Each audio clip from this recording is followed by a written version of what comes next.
my fellow Americans. This is your president speaking, and today is Worldwide Wednesdays, where we talk about what's going on in the world. Now, as you can imagine, the world is no less on fire than the United States of America, but sometimes less so, sometimes more so. It just really depends on the day, which is why we've dedicated a full one so we can do at least a little bit of a weekly recap. And then if we still miss something, because God knows what might go on in this world, we do tomorrow for Recap Thursdays as well. As always, don't forget to like, share, and subscribe. Tell your friends, tell your family, tell your neighbors. We are building a movement. I know this guy looks like he's wearing a sweater in the Oval Office doing a whole lot of nothing, but trust me, we're running for Congress. We're getting internships onboarded. We are streaming and getting the word out there. We are canvassing, gathering signatures. We are doing a lot of the work that needs to be done. The problem is, anytime you start to succeed, the Democrats try to interfere. It's crazy. Even when you're running as a Republican, they try to interfere. It makes no sense. So, on that note, we're going to get started with the stream. Hopefully my throat bears with me and doesn't get in my way. I feel a cough coming on already, so let's get into our videos. Hello, Anna. Let's get to it. This is Democracy Now!, democracynow.org. I'm Amy Goodman with Juan Gonzalez. Israel's banning dozens of international humanitarian organizations from operating in the Gaza Strip starting Thursday, January 1st.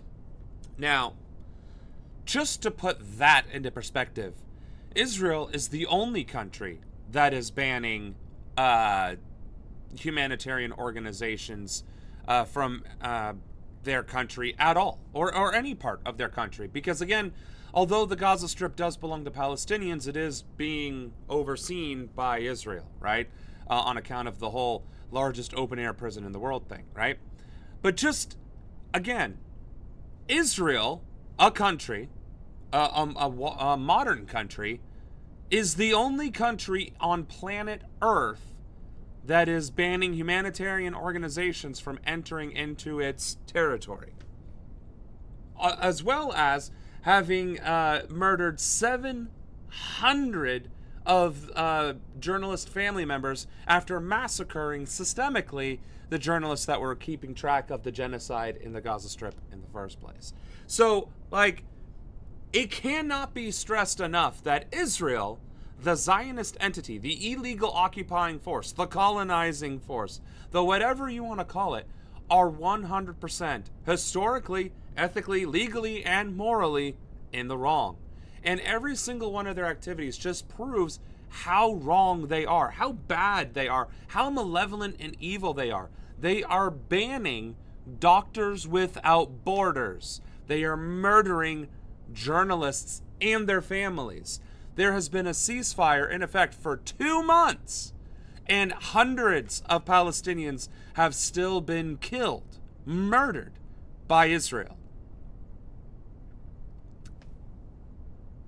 I don't think we're going to get a New Year's resolution from Israel where they all of a sudden turn over a new leaf and stop being bastards. But you never know. The group's band includes some of the best-known humanitarian aid groups in the world, including Doctors Without Borders, Médecins Sans Frontières, MSF, Oxfam, and the Norwegian Refugee Council, among many others.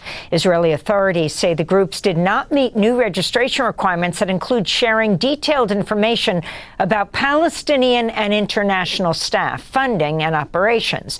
Israel continued to claim, without evidence, Hamas is infiltrating the distribution of aid. In a statement issued in anticipation of Israel's announcement, MSF said, quote, if Israeli authorities revoke MSF's access to Gaza in 2026, a large portion of people in Gaza will lose access to critical medical care, water, and life-saving support, MSF. Which is no different than firing upon the Palestinians, which they are also doing. Israel is engaging in genocide directly through military conflict and murdering people, and also by denying these refugees medical care and supplies to survive, while forcing the Palestinians to live in the rubble of their once homes. This cannot be stressed enough how egregious and underhanded and just diabolical Israel is being towards the Palestinians, or in general. Oh, wrong button. UNICEF's activities serve nearly 500,000 people in Gaza through our vital support to the destroyed health system, unquote. For more, we're joined in Jerusalem by Shayna Lowe of the Norwegian Refugee Council. She's communications advisor. She's in... Oh, I'm sorry. I meant to bring up, too, the fact that Israel is trying to get as invasive information as possible about these groups and organizations when Israel has a track record of hunting people down that it doesn't like and murdering their families. Like, Israel basically said, give us a kill list or we're not going to let you come in. And people are like, well, I'm not going to let you kill me and my family, so I guess we won't come in. At the same time, if they don't come in, Palestinians are going to suffer the same fate regardless. So it's like, damned if you do, damned if you don't, right? Israel is creating a perfect storm of death, slaughter, and dysfunction.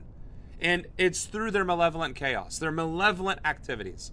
Israel is committing genocide in the ways Nazis wish they could have gotten away with it.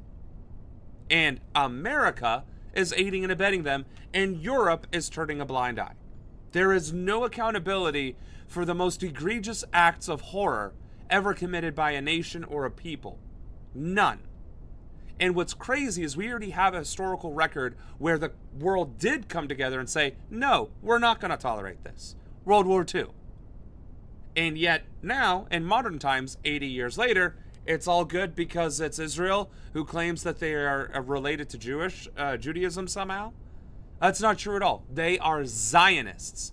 They are no closer affiliated to Judaism as the KKK is to Christianity. Or ISIS is to Islam, right? We can differentiate those groups and those religions, but we can't do it for Israel? Come on, let's get it together. Daily touch with her colleagues in Gaza and has spent much of the last 15 years working on Palestine. Shayna, welcome back to Democracy Now! Can you explain what's going to happen tomorrow and why it's happening? Well, thank you, Amy.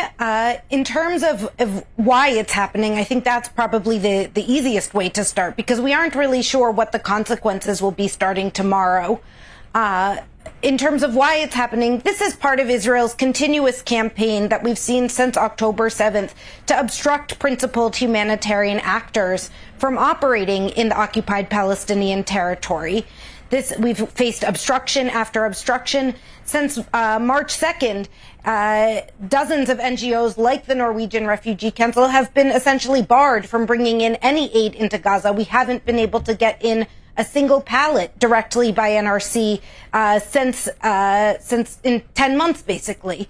And so this is just one more step to push out principled humanitarian actors, particularly those that speak out on behalf of the people who were there to serve, call for accountability for rights violations and violations of international law.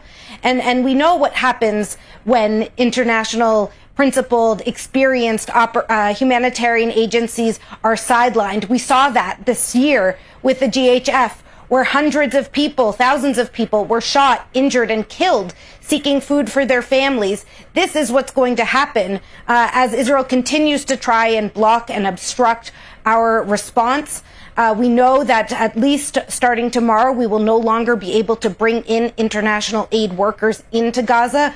We have at any particular time around a dozen international staff supporting around 70 local staff and 200 daily workers in Gaza who are the backbone of our response. And so while we will miss, and of course it will be a loss to not be able to have aid workers there on the international aid workers there on the ground supporting our teams remain committed to serving people not just in Gaza, but throughout the occupied Palestinian territory with or without international presence.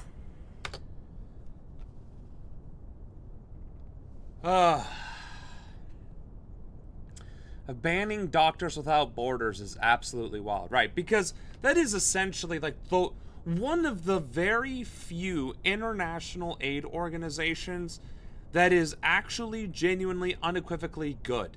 Just unequivocally good, right? The Red Cross has had some small, well, not small, but not insignificant issues and debacles with things like Haiti and the Clinton involvement with reconstruction efforts in Haiti. Right? There's been other, the GAF, for instance, the American mercenary group that hired basically domestic terrorists to go to Palestine to murder Palestinians, right? Doctors Without Borders, if not entirely squeaky clean, is definitely one of the best out there, with very few scandals or blemishes on its record. And Israel got rid of them, no less. By the way, I may want to... Yeah, no. I saw that you added videos. Okay, just making sure that my microphone's still up there. Anyway.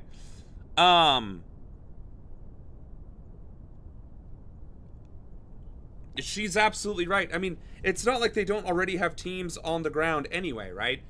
And it's not as if those people aren't already doing the work that's needing done. But the fact that Israel is going to demand kill lists of their friends, family, neighbors, where they work, where they live, so they can be terrorized or harassed if, they help, I don't know, crazy thought, do their jobs and support the Palestinians who are suffering in Gaza thanks to Israeli occupation and genocide. Of course nobody's going to comply with that. Of course nobody's going to want to go with that. It's the same thing with what America's doing to require 5 years of social media history, iris scans, and blood work being given just to travel to the United States. The goal is to deter as many people as possible from coming here outright, because America is apparently choosing isolationism in the worst possible way. Israel is doing the same thing, except in reverse. They don't want isolationism. They just want the world to be away and not paying attention to what's happening in Gaza, so that they can go ahead and eradicate the Palestinians that have survived and then develop it into a luxury resort or whatever it is they're trying to do. And the fact that it is so apparent, the fact that it is so overt in the activity, makes it so much worse. And Shayna, what specifically are these new registration requirements of the Israeli government on for information on staffs, funding, and operations that you have deep concerns about? Well, there were two issues with the Israeli registration process, and this is, I should note, a new process. Prior to this being implemented in March, organizations like NRC we registered more than 15 years ago and were able to operate in perpetuity unless the Israeli authorities took some type of action. Now, crazy that these are brand new rules after almost a couple decades of not changing the rules. These groups have been registered for 15 years, and now all of a sudden there's a change? Now all of a sudden there's something different going on? Really? Now all of a sudden? Now there needs to be a change? Again, this is exactly how countries that want to commit atrocities operate. If you want to keep people out, you make it extremely uncomfortable to come in, right? And that's what's happening in America as well. Granted, we're propagandizing ourselves with our own news and media to say that everything's fine, don't worry about a thing, just continue watching sports ball and eating nachos and you'll be okay, right? But right now, there is no international outrage of the atrocities that we're committing with ICE and against immigrants in America. But then again, we're also bragging about it. So what coverage is happening across the seas is also being muted because they don't want to stir up controversy or conflict with Trump, who has shown a willingness to attack sovereign states or demonize them at the international level.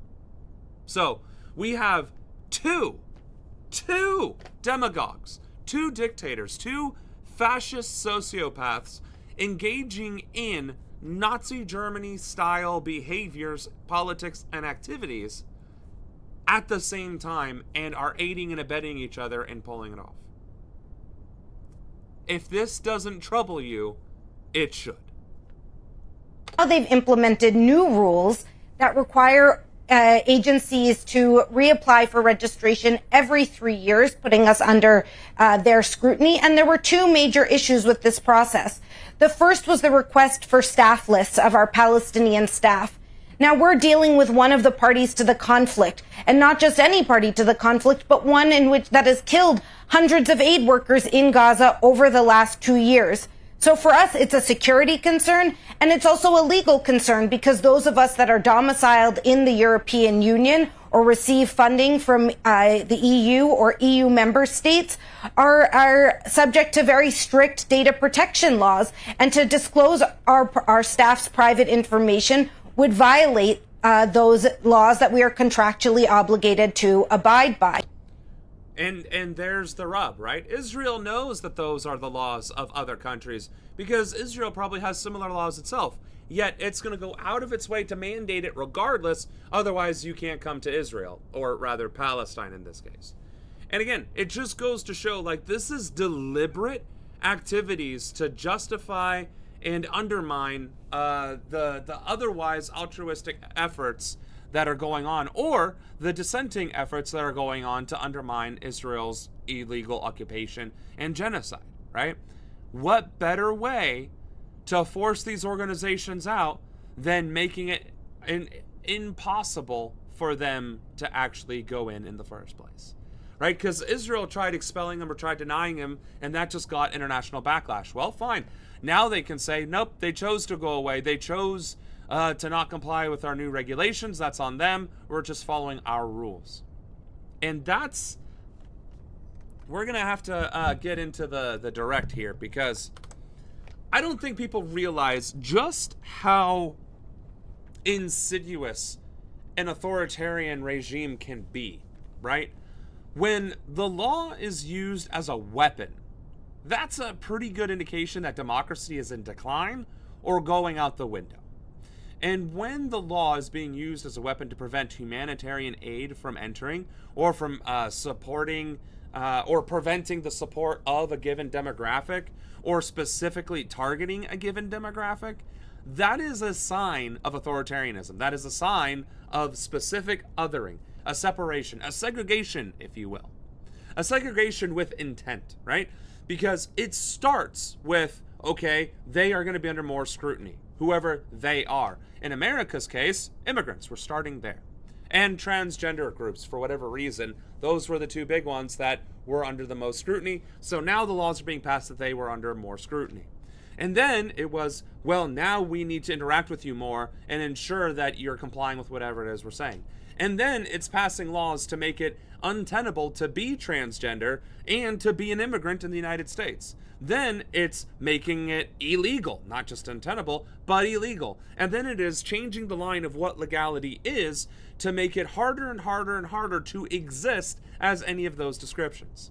Now, you multiply that by what Israel is doing, which is saying, if you're within this border in brown, we're going to murder you.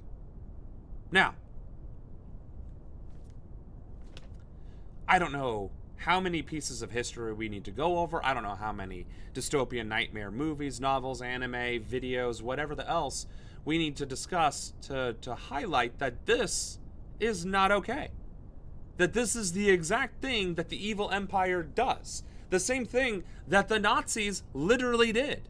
This is what the Japanese emperor did during World War II. This is what the Italians did during World War II, right?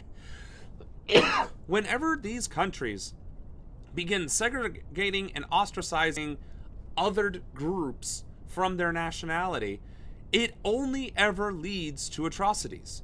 You cannot have a functioning democracy and have a segregated group. You just can't have it.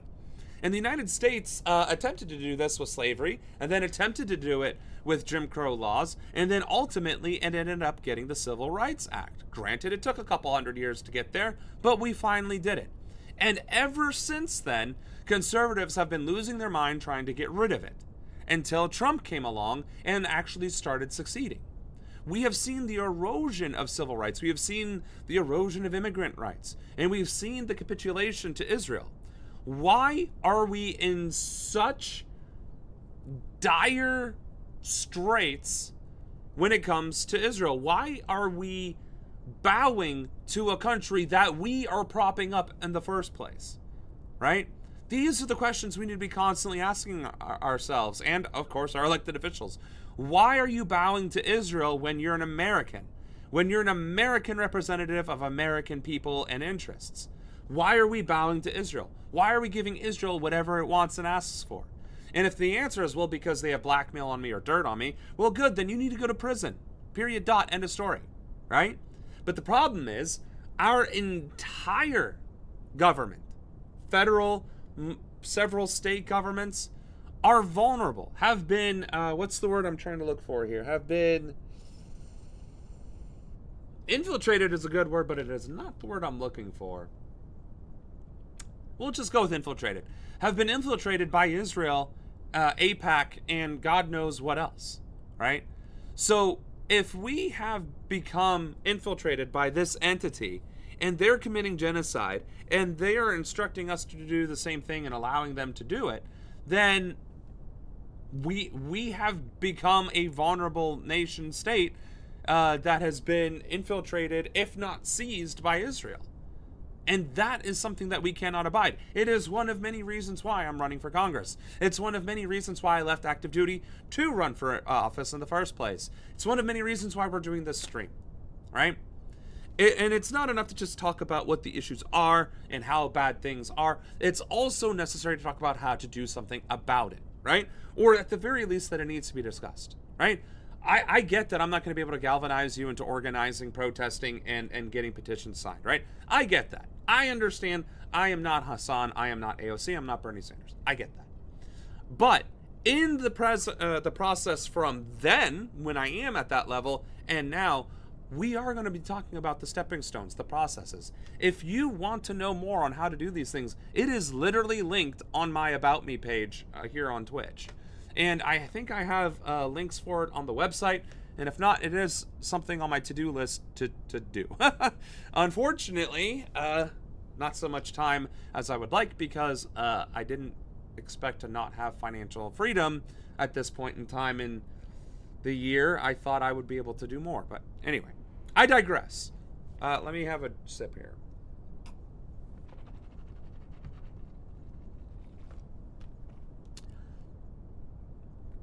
Israel has a stranglehold on Western society.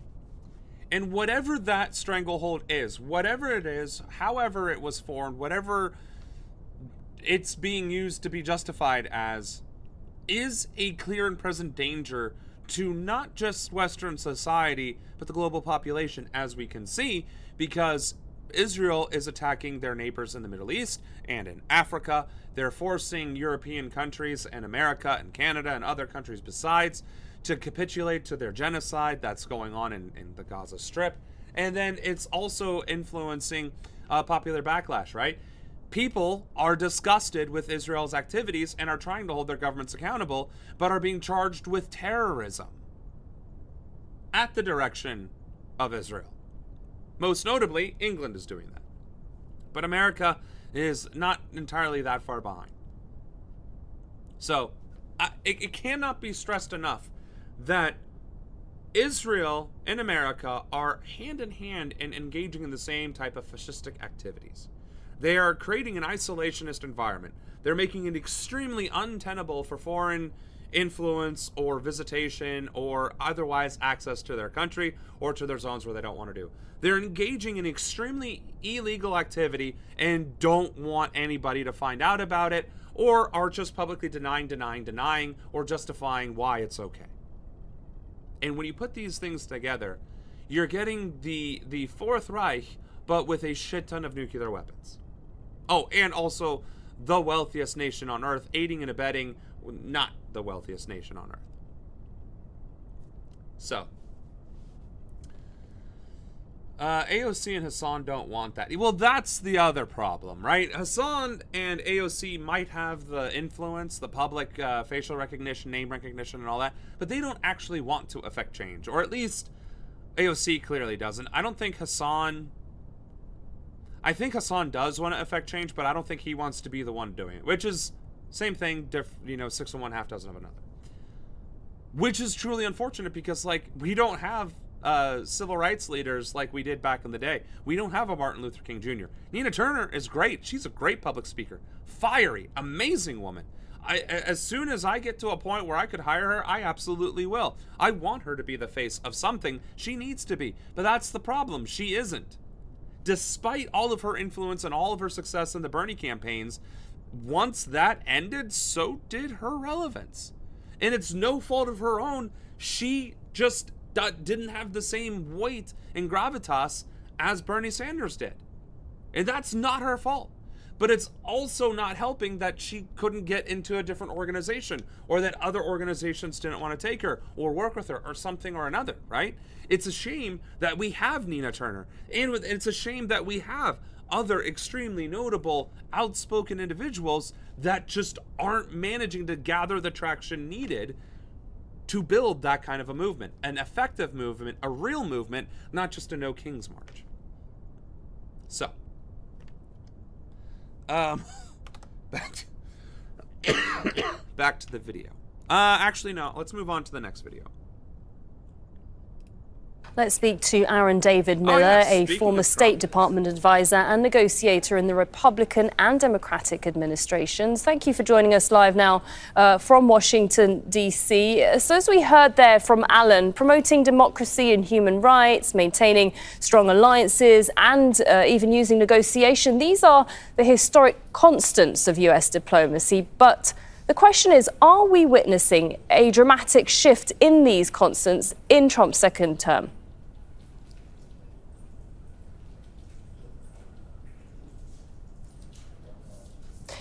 Mr. Aaron David Miller, are you able to hear me at all? I can hear you.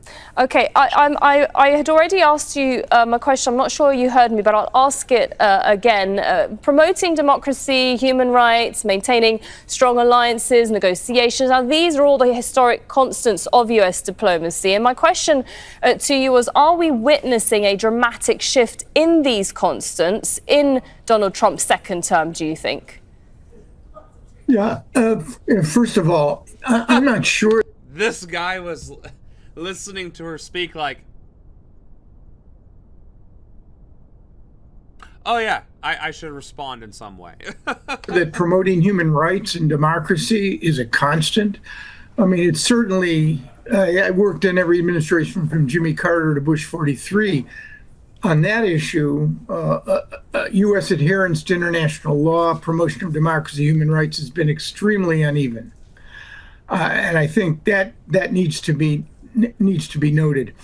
The only thing I would say with respect to, we'll get to the issue of negotiations in a minute, is on the issue of alliances. I mean, I have to admit what I'm struck by, having worked for Democrats and Republicans, is despite all of the criticism of American foreign policy under Trump, and there is much to be criticized, what is so stunning to me, so absolutely. I'm sorry.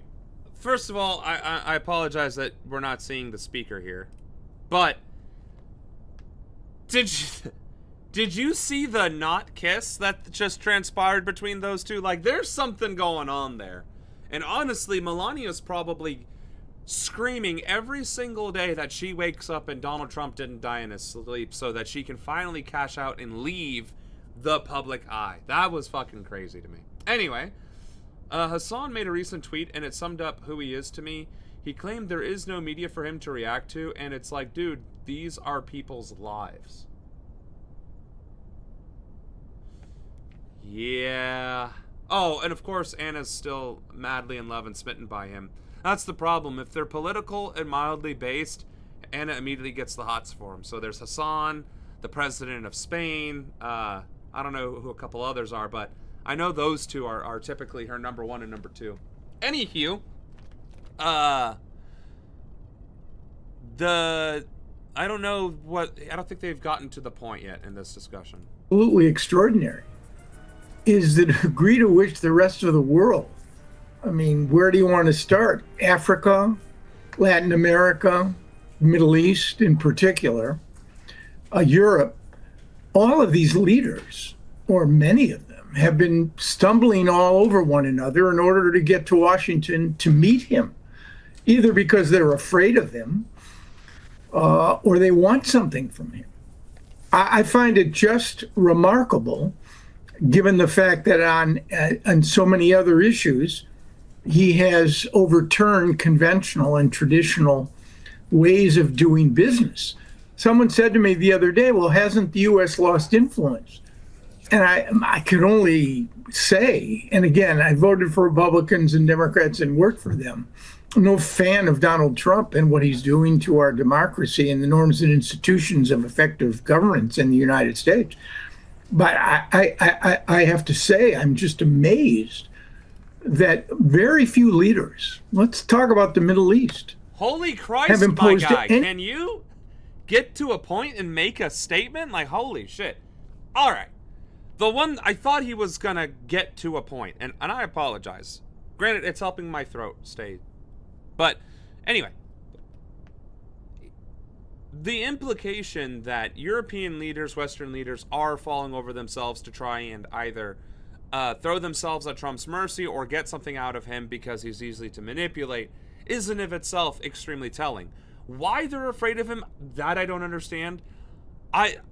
Or maybe my brain is just wired differently, because when I look at Trump, all I see is domestic terrorist and senility given entirely too much power. All I see is arrogance made manifest, cruelty made manifest, malevolence made manifest, right? If selfishness and selfish activity at the expense of every other living thing on planet Earth could be given an image, it would be Donald Trump. And the only other comparisons would be the likes of Elon Musk and Jeff Bezos and these multi-hundred billionaires, right?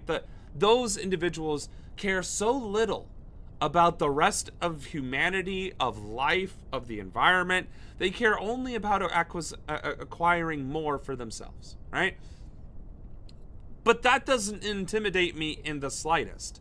That doesn't fill me with anything other than disdain, disgust, and rage. The only thing I will do with that is arrest them, charge them, and execute them accordingly for their crimes against humanity, democracy, and the international community. Like, as far as I'm concerned, their number is just waiting to be punched. So where is the fear? Where is the fear? Now, if you get into things like, well, the Epstein files, and you get into like the blackmail, the CIA, the FBI, the fact that Trump is unhinged and is willing to do some extremely illegal and uncouth things to get his way, sure, fine. There's a little bit of fear. He might kill me. He might try and overthrow my administration. He might try and sabotage my campaign or support somebody else and literally throw money and publicly endorse the enemy or whatever else, right? I get that there is things that he could do to make life uncomfortable for individuals, but for fuck's sake, you are the Prime Minister of Spain, of France, of Portugal, of Greece, of England, right? You are the Secretary of X, Y, and Z. You are an influential member of your nation. And you are not beholden to the United States of America. You just aren't. America might be an empire in activity, but not in name. So what, you're afraid that America will pull their military bases and trade out? Well, guess what? BRICS already figured out a way to circumvent American trade. And in fact, China has more influence in global economics than America does at this point. So I don't even understand where that fear is coming from. Neither diplomatic nor economic concerns would be enough that America's influence should set you a fear, a tizzy, right? Like that you should be that deeply concerned with what America is doing. Now, sure, America has the largest, most well-funded military in the world, and this motherfucker is willing to use it for its own personal gains. That is, in fact, scary, but you, the European Union, are allies of the United States of America. So what, you're afraid that he's going to turn weapons against you? If that's the case, if that's literally the case, if Europe is afraid that America will become their enemy under President Trump, then you need to take actions against Trump. Not give in. What the fuck? Why would you give in to a tyrant, to a bully? That only enables and encourages them. So,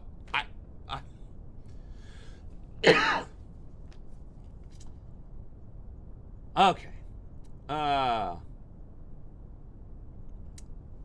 You guys are a little thirsty in stream, and I am apparently not hydrated enough. Any costs or consequences, or sought to distance themselves from Donald Trump.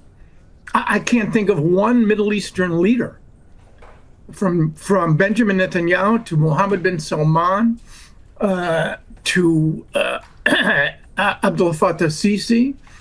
I mean, the list goes on and on.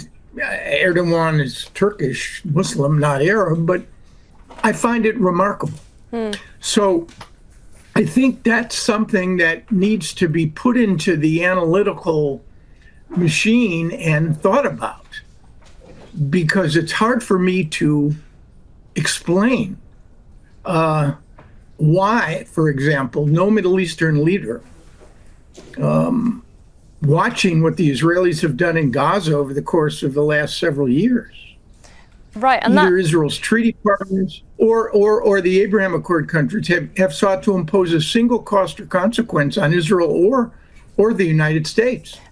Which is a valid point. Thank you for finally getting to it. Holy shit. And that brings let alone the European.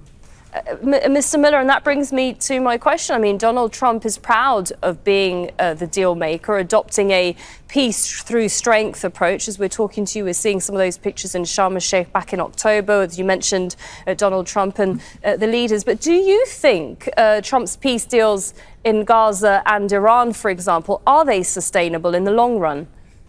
They're not sustainable. They're not even functioning now. Israel has been murdering Gazans since the ceasefire went into effect. Now, sure, fine. Israel hasn't been stupid enough to attack Iran since then, but that's because Israel fucked around and found out. Israel was so high on their genocide from Gaza, they thought they could just attack anybody. And so they attacked Lebanon, they attacked Syria, and they attacked Algeria, I think it was. And they were like, hell yeah, we can do whatever the fuck we want. We're Israel. And then they attacked Iran, and they were like, holy shit. What the fuck just happened? What are these coming? Oh my, did we just lose our technology center and several military bases? What in the heebie-jeebies just happened, right? Because Iran fought back effectively. Now, granted, do I think Iran could have been a hell of a lot more forceful and glassed Israel? They probably should have. Honestly, I think Iran should have taken the attack by Israel on the chin and been like, bet, and just carpet bombed every single aspect of Israel's military infrastructure. Just absolutely decimated it. But the fact that that's not what happened is kind of shocking. Israel learned what it's like to fight a country with an actual military that can fight back, right? And that's why the Iran deal has held, because Iran is itself a deterrent to Israel's aggression. First of all, there are no peace deals. With Iran, you had a circumstantial end to the conflict after 12 days of an Iranian-Israeli war. Iran decimating Israel for 12 days, and Israel being like, okay, that was our bad. Can you please stop punching us in the dick? And Iran was like, I mean, I guess, but just understand, we will fuck you up again. And 3 strikes by the United States against Iran's enrichment facilities. Which, I remember those. We covered that. Those enrichment facilities were empty. And we were bragging about how we crippled their nuclear infrastructure. It's like, buddy, that's nowhere close to what we did. And he's bringing it up too. Maybe he forgot. Because obviously he's not vested in the the streaming and the pizzazz of it all. You had circumstances that produced, at least for the moment, the end of conflict there. But by no means has there been any diplomatic engagement between the U.S. and Iran since June 12th, and the 5 rounds subsequently proved to be fruitless. As far as Gaza is concerned, phase 1 has been implemented. 20 living hostages, asymmetrical number of Palestinian prisoners. The end of the war that we watched on October 7th, that war is over. But as we know, several hundred Palestinians more have been killed, including Hamas fighters, since the ceasefire was declared. And getting to phase 2, I think, is going to be an extraordinarily heavy lift. You know, Julius Caesar said that Gaul was divided into 3 parts. Well, Gaza is now divided into 2 parts. And I would argue to you that it's going to be extremely difficult in 2026. Right. And this guy has a lot to say without saying a lot. He was quoting Julius Caesar, and I was like, all right, we're going to get an awesome anecdote. And it's like, that had literally, you could have literally not said that. Like, I thought he was going with Ali Iacta Est, or Weni Widi Wiki, any of those things. Nope, just Gaul was split into 3. Okay. To summarize. U.S. influence is extremely baffling currently because of how absolutely back-asswards it has been compared to in the past under this administration. However, authoritarian leaders across the globe are more than willing to do business with Trump because he's a fellow authoritarian. I don't know how much more that needs to be discussed or debated. Bad people are more than happy to work with other bad people because they're bad, and as long as they get theirs, it doesn't matter what they do because they don't care because they're bad, right? The part that makes the least amount of sense and is apparently not going to get to be discussed is why Europe is so afraid of Trump. I don't get that. I never will understand that, and it's infuriating that it keeps happening because he's orange. Like, look at this. It is so vibrantly orange. How can you be afraid of that? How is that fucking intimidating? Bruh. Like, be so for real right now. What do the kids say? I don't know what the kids say. Ohio. I don't fucking know. This guy looks like he should be a founding father with that hair. He looks like he's from the 1700s. Right, and Trump is dumb as fuck. He can't bring a single coherent sentence but he's willing to press the nuclear button or, send his military to go enforce things. It's just, I don't know. Be so for real. Okay, so I did say what the kids say. Perfect. I'm trying to be hip and with it, folks. Okay. So speaking of escalation. Hello, I'm Anita McVeigh.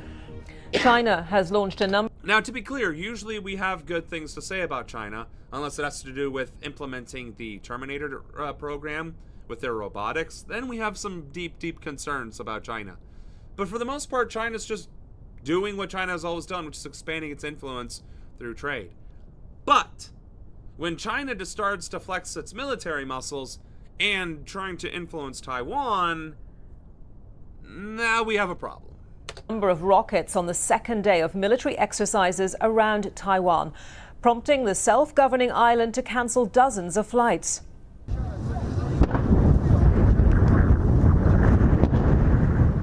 These are pictures from Pingtan, a Chinese island that is the closest point to Taiwan's main island, in which you can see a volley of rockets blasting into the air on Tuesday morning. The Chinese war games are simulating the seizure and blockade of key parts of Taiwan, which Beijing claims as its own territory. Beijing says it's a warning against Taiwanese independence, separatist forces and external interference. Chinese state media has broadcast pictures of the drills, which come just days after the US announced the sale of a huge weapons package to Taiwan. Well, early...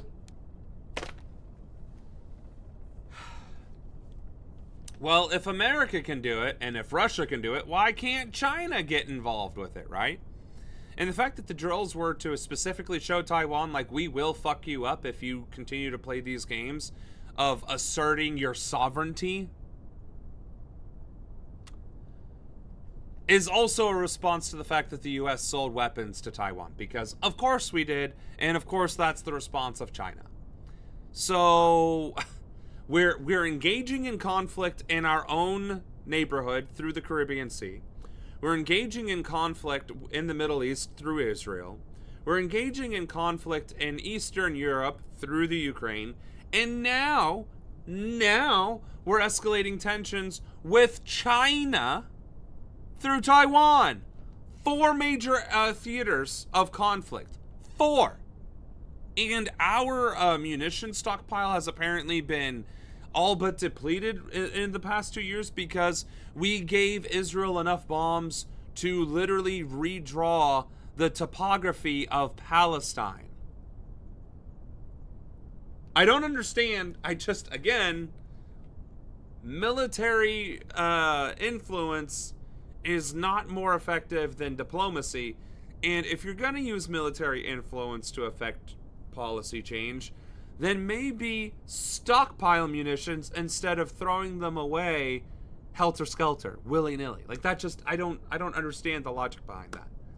But who am I, right? Earlier, the Chinese foreign minister said Beijing would forcefully counter what he described as the continuous provocations by pro-independence forces. These are live pictures from Taiwan's capital, Taipei. They have said they are ready to defend against any sort of aggression and strongly condemned the drills. But Taiwan has also said it will not do anything to provoke Beijing or escalate the conflict. And we can show you, just as we had around this time yesterday, officials from the Taiwanese Defense Ministry giving a briefing on the latest developments. Let me just read out to you some of the lines that we're getting from that press briefing. The Defense Ministry urging countries around the world to jointly condemn the Chinese drills. They've been giving some details about the Chinese military assets that have been spotted or seen close to Taiwan.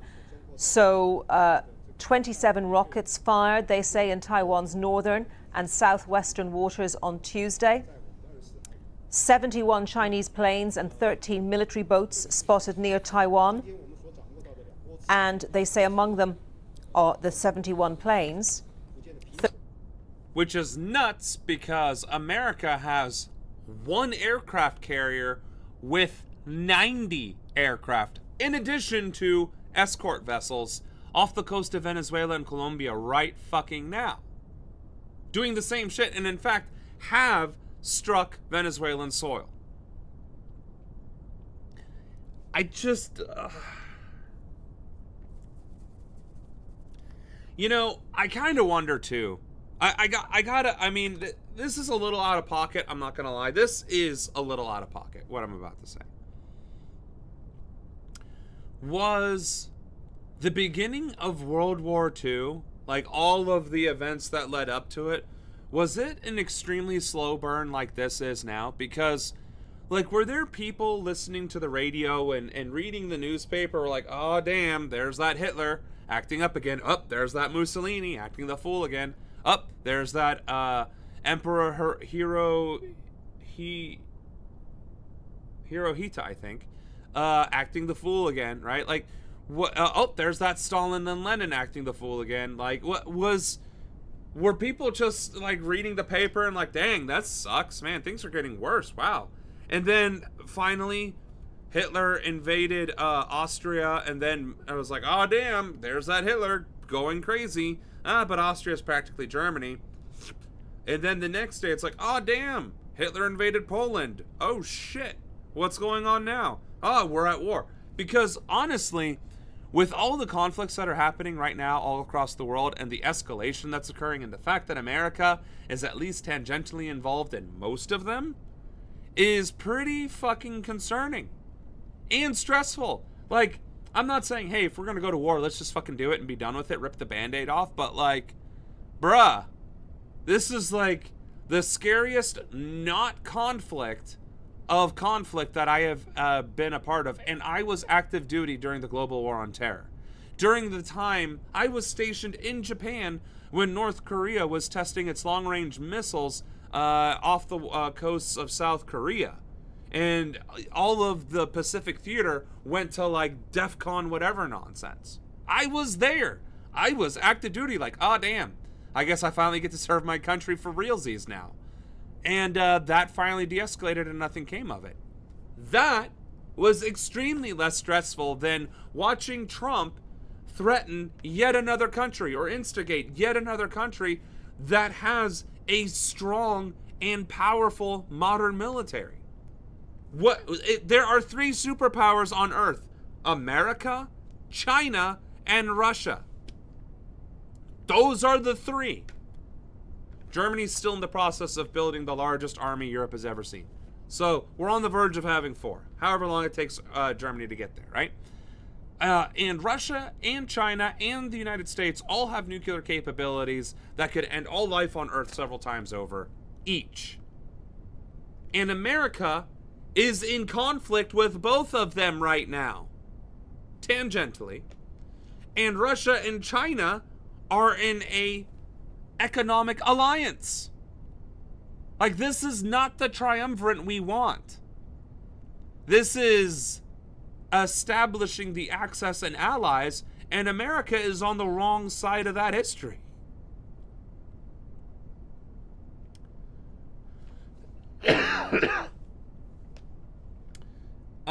Thank you for sharing that link, Anna. That is excellent. I suppose we could jump in on that real quick.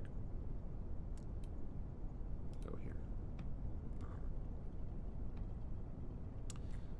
Oh, is it paywalled? Okay, it just wasn't loading. I was like, is this paywalled? All right. Previously known as Formosa, the island has been home to indigenous people for thousands of years before Europe colonized it.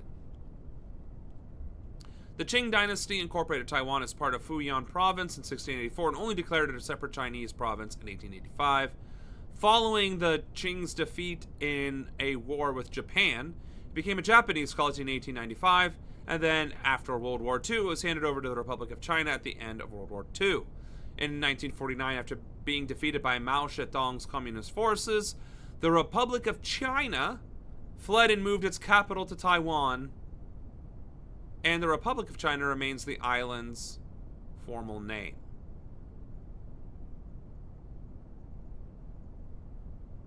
Mao is the reason why?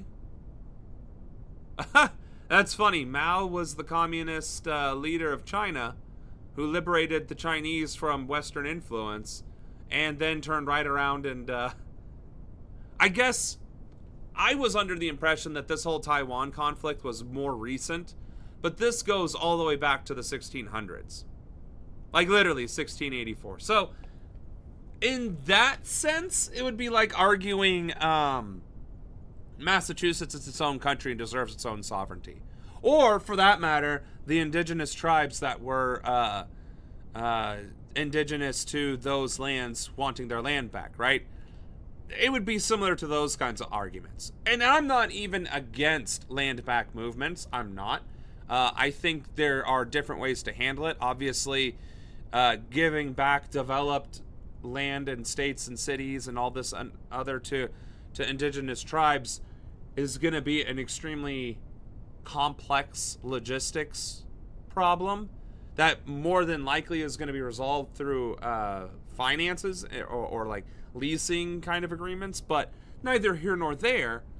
That's essentially what we're talking about. We're talking about a conflict that is going all the way back to 1684, if not former, because the Dutch and the Spanish conquered Formosa and then colonized it briefly. So, I mean, should Taiwan have its independence? Yes. Should it have its sovereignty? Absolutely. But this is a conflict that definitely does stretch back significantly further than just World War II. And that's what I thought we were discussing. But as it turns out, China has claimed sovereignty over Taiwan for quite some time, lost it, and then tried to regain it. So that makes a bit more sense. The Spanish were everywhere. They sure fucking were, weren't they? All right. So that's a little bit about China and Taiwan. Mexico.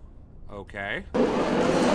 Miguel Tovar was 16 years old when he first started working in factories in his home city of Ciudad Juárez, across the border from El Paso, Texas. Over time, he did just about every job, from machine operator to quality control supervisor to security guard. That was until 3 weeks ago when he was laid off after the company he was working for consolidated its operations. Having lunch at the local soup kitchen, Miguel is not optimistic about his prospects. People are taking any job that comes up, not necessarily what they want. Anything. Factory jobs, informal work, construction, anything. Perhaps nowhere is that sentiment more evident than here. This employment fair used to be bustling with factories trying to lure employees into their ranks. Today, it's... I like the choice of phrase, too. This is where companies try to lure workers into their ranks. Which, I mean, I guess isn't entirely untrue, because it's not like companies are enticing workers to join their ranks. They are luring them with false promises and, of course, lies and deception, rather than actually, I don't know, quality benefits, pay, and opportunity to grow with the company. So there is that. There is that. Stands mostly empty. Far from hiring, this Mexican border city has lost more than 60,000 factory jobs since 2023. That's...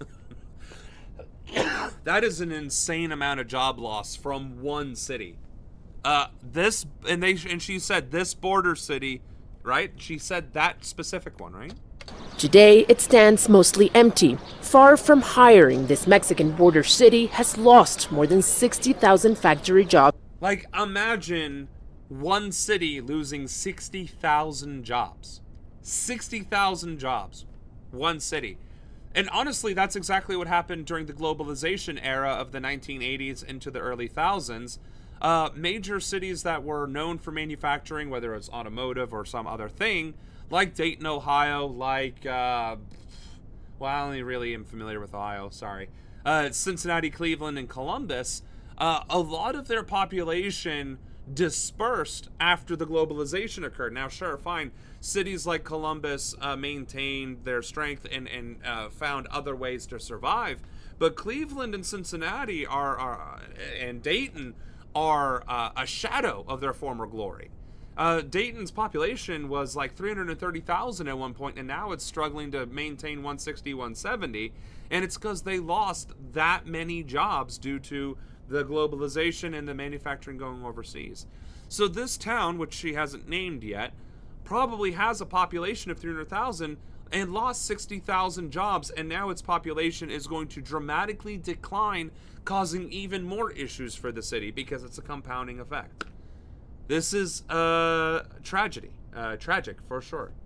It's Ciudad Juárez, okay? Oh, and it's a city of 1.5 million people. Okay.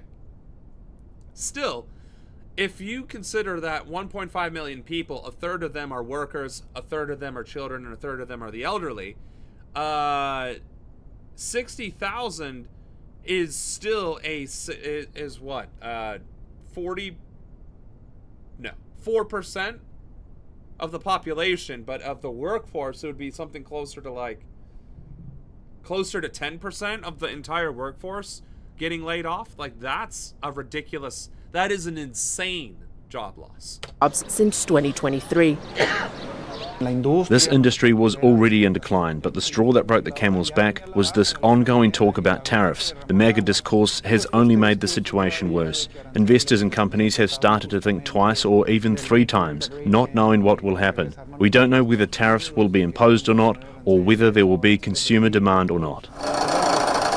Salayandia's company, which manufactures custom metal parts for the automotive, aerospace, and energy industries, hasn't been spared from the uncertainty. He once had 80 employees assembling parts here. Today, 20 remain. More than 80% of Mexico's exports go to the United States, making the Mexican economy, and especially the border economy where most factories are, heavily reliant on the U.S. market. When an economic model depends on just one source of revenue, in this case factories, and that model fails, then everything fails. We need to diversify our economies here on the border. We need more services, more commerce, more construction, not just manufacturing. When that happens, then we can talk about having a different type of city. Well, and that's very true. It's one of the reasons why trade exists in the first place, right? But that's the problem and we'll go back to this. It's one of the reasons why China insidiously dominated and entered into the control of the global manufacturing and distribution network, right? Most anything, mice, electronics, cups, cell phones, not rifles. Who, buddy? No. I mean props. Those are made in the good old USA. Yep, right there. Oh, wait, this is a prop. Suffice to say, many things are made in China. And whatever isn't made in China typically is very specialized or focused in those areas, like he said. It's one city engaging in this one activity for this one customer. In this case, it's Mexican manufacturing going to America. And the problem is America doesn't make things. It doesn't do much of anything other than for the defense industry. So the fact that Americans do not make things, and the things that we do make are extremely specialized, it makes it extremely difficult to, create jobs to make things, right? That would actually sustain economies and be able to diversify the economies of various cities or states. And that's exactly the problem that Mexico is running into, at least with this city. And it's not just the unilateral tariff issue. It's the fact that during the city planning stages, they fell into the what's the word here? The complacency of comfort. Oh, we're doing this thing well. Let's just keep doing this well. Oh, good. America wants our stuff too. Oh, look, it's right there across the border. We have a nice, quick, easy distribution and supply chain network. It's going to work. It's going to last. It's mutually beneficial. Nobody's going to come around and fuck that up, right? Wrong. Somebody is coming around and fucking that up. An extremely racist piece of garbage. So, what's going to happen now? Well, it's just like all of the other trade agreements that have been blown up due to this administration, and how even our allies in Europe and Canada and Mexico have decided to start finding other sources for their goods and their materials, right? In this case, this city wasn't able to find a different market quickly enough. That's the downsides of international trade. If you're making goods for one, that doesn't mean it's goods for all. That being said, once, what did you call this? Ciudad Juarez figures out its diversified economic portfolio, they can cut out the United States. And that's, again, going back to the ramifications of this administration having long-term, insidious negative effects that are going to take long-term to fix, right? You destroy trade in 1 year, it'll take 10 to 20 years or more. It might take generations to recover the trade that was lost or that was destroyed or mitigated or lessened or in some way, form, or fashion diverted away from the United States or away from people that otherwise would have been happy to do business with us. Right? China did it with just scorched earth. We're not going to buy any fucking soybeans. And our soybean farmers had their shit rot in their fields. And there was no other place to do it because no other country needed soybeans because they already had that market figured out for themselves. And China was like, well, shit, other countries have excesses, so we'll buy their surplus. And they fucking did. Once those trade agreements start carving a path that doesn't include the United States, that's going to be exceedingly difficult to recover no matter who's in office or what ideology is governing the United States. We could have the most left-leaning, communist, socialist, Ronanist president of all time with an equally Ronanist Congress and Supreme Court that just is going to do things the right way, and the rest of the world is going to be like, yeah, you we trust, but you have 8 years in office at most, so we'll pass. We want a 50-year trade agreement. We want a 20-year trade agreement. And chances are your country could flip right back to fascism in 8 years. So no, we're not going to trust you. And that's the point, right? That's the entire point. If we lose sovereign trust with other sovereign states, it doesn't matter which altruistic leader emerges or what altruistic movement emerges from the United States. Once that trust is destroyed within the international community, it's gone. It will take generations to rebuild. It took centuries for the United States of America to go from colonies, which it's in the name, right, to a global superpower. And that was deliberate. And that took effort, that took time, that took diplomacy, that took partnership, that took working and gaining and garnering trust. And if we're gonna shoot ourselves in the foot, in the mouth, and everything else besides, are we gonna spend another couple centuries rebuilding? Because that is the possible reality that we may face. Worse, what if countries are afraid that we do have this altruistic leadership that is doing things all the right way, and then they engage in this international trade agreements, and then try and flood the markets by dominating them with the federalized industries. Now, all of a sudden, we're doing what China did, and other countries are going to be concerned that they will be beholden to American technology, manufacturing, or influence, much like they're worried about being beholden to China or whatever other country, right? And so it's a double-edged sword. And unfortunately, the ramifications are that there is going to be significant economic harm for the next 10 to 20 years in the United States of America because of this administration and the past 11 months. Now, I do believe this video was pretty much done, so here's another one. Go ahead, here's this one. Can you expand a little bit more on what you were saying about attempts at solidarity and Mexico's role in it as well? Trump on the campaign trail repeatedly threatened to invade and bomb Mexico, one of our closest allies. We share a major border with them, also in terms of trade relationships. Sheinbaum has not, Trump has not been able to bully her in the way that he has other leaders, in part due to her enormous popularity, but also because the United States is really dependent on Mexico. So how could this be sending a message to Mexico where, from my estimation, Mexico has all the leverage over the United States right now?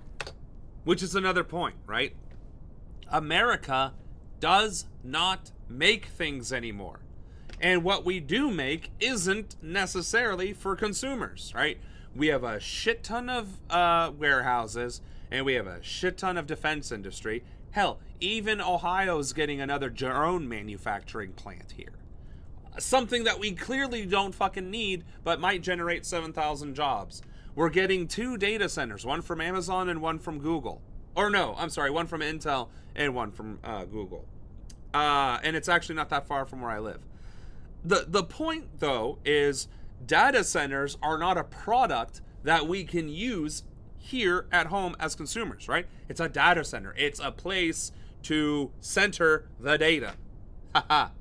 Right? We're not, and our agriculture isn't doing very well either, because we rely heavily on exports for our agriculture, and if we're destroying those relations, well, guess what? Then that's going out the fucking window. Plus, agriculture has become less and less profitable year over year. So the industries that are dominating agriculture and food are becoming less and less scrupulous about it, which is translating into poisoning our fucking food supply, right? So the countries that make things that we use or have the raw materials that we are no longer trying to pull out of our own earth, we are reliant upon others to get. And that's just the facts. That's the reality. And it is no less true that Mexico has that kind of leverage. Sure, we just watched the other video where Mexico lost 60,000 manufacturing jobs, but that is only going to harm America more than it's going to harm Mexico, because Mexico is at least in a position to overcome those losses, whereas America can't. Literally is unable to can. And I hope Jose Luis Grandosella gives us a to-the-point response to this.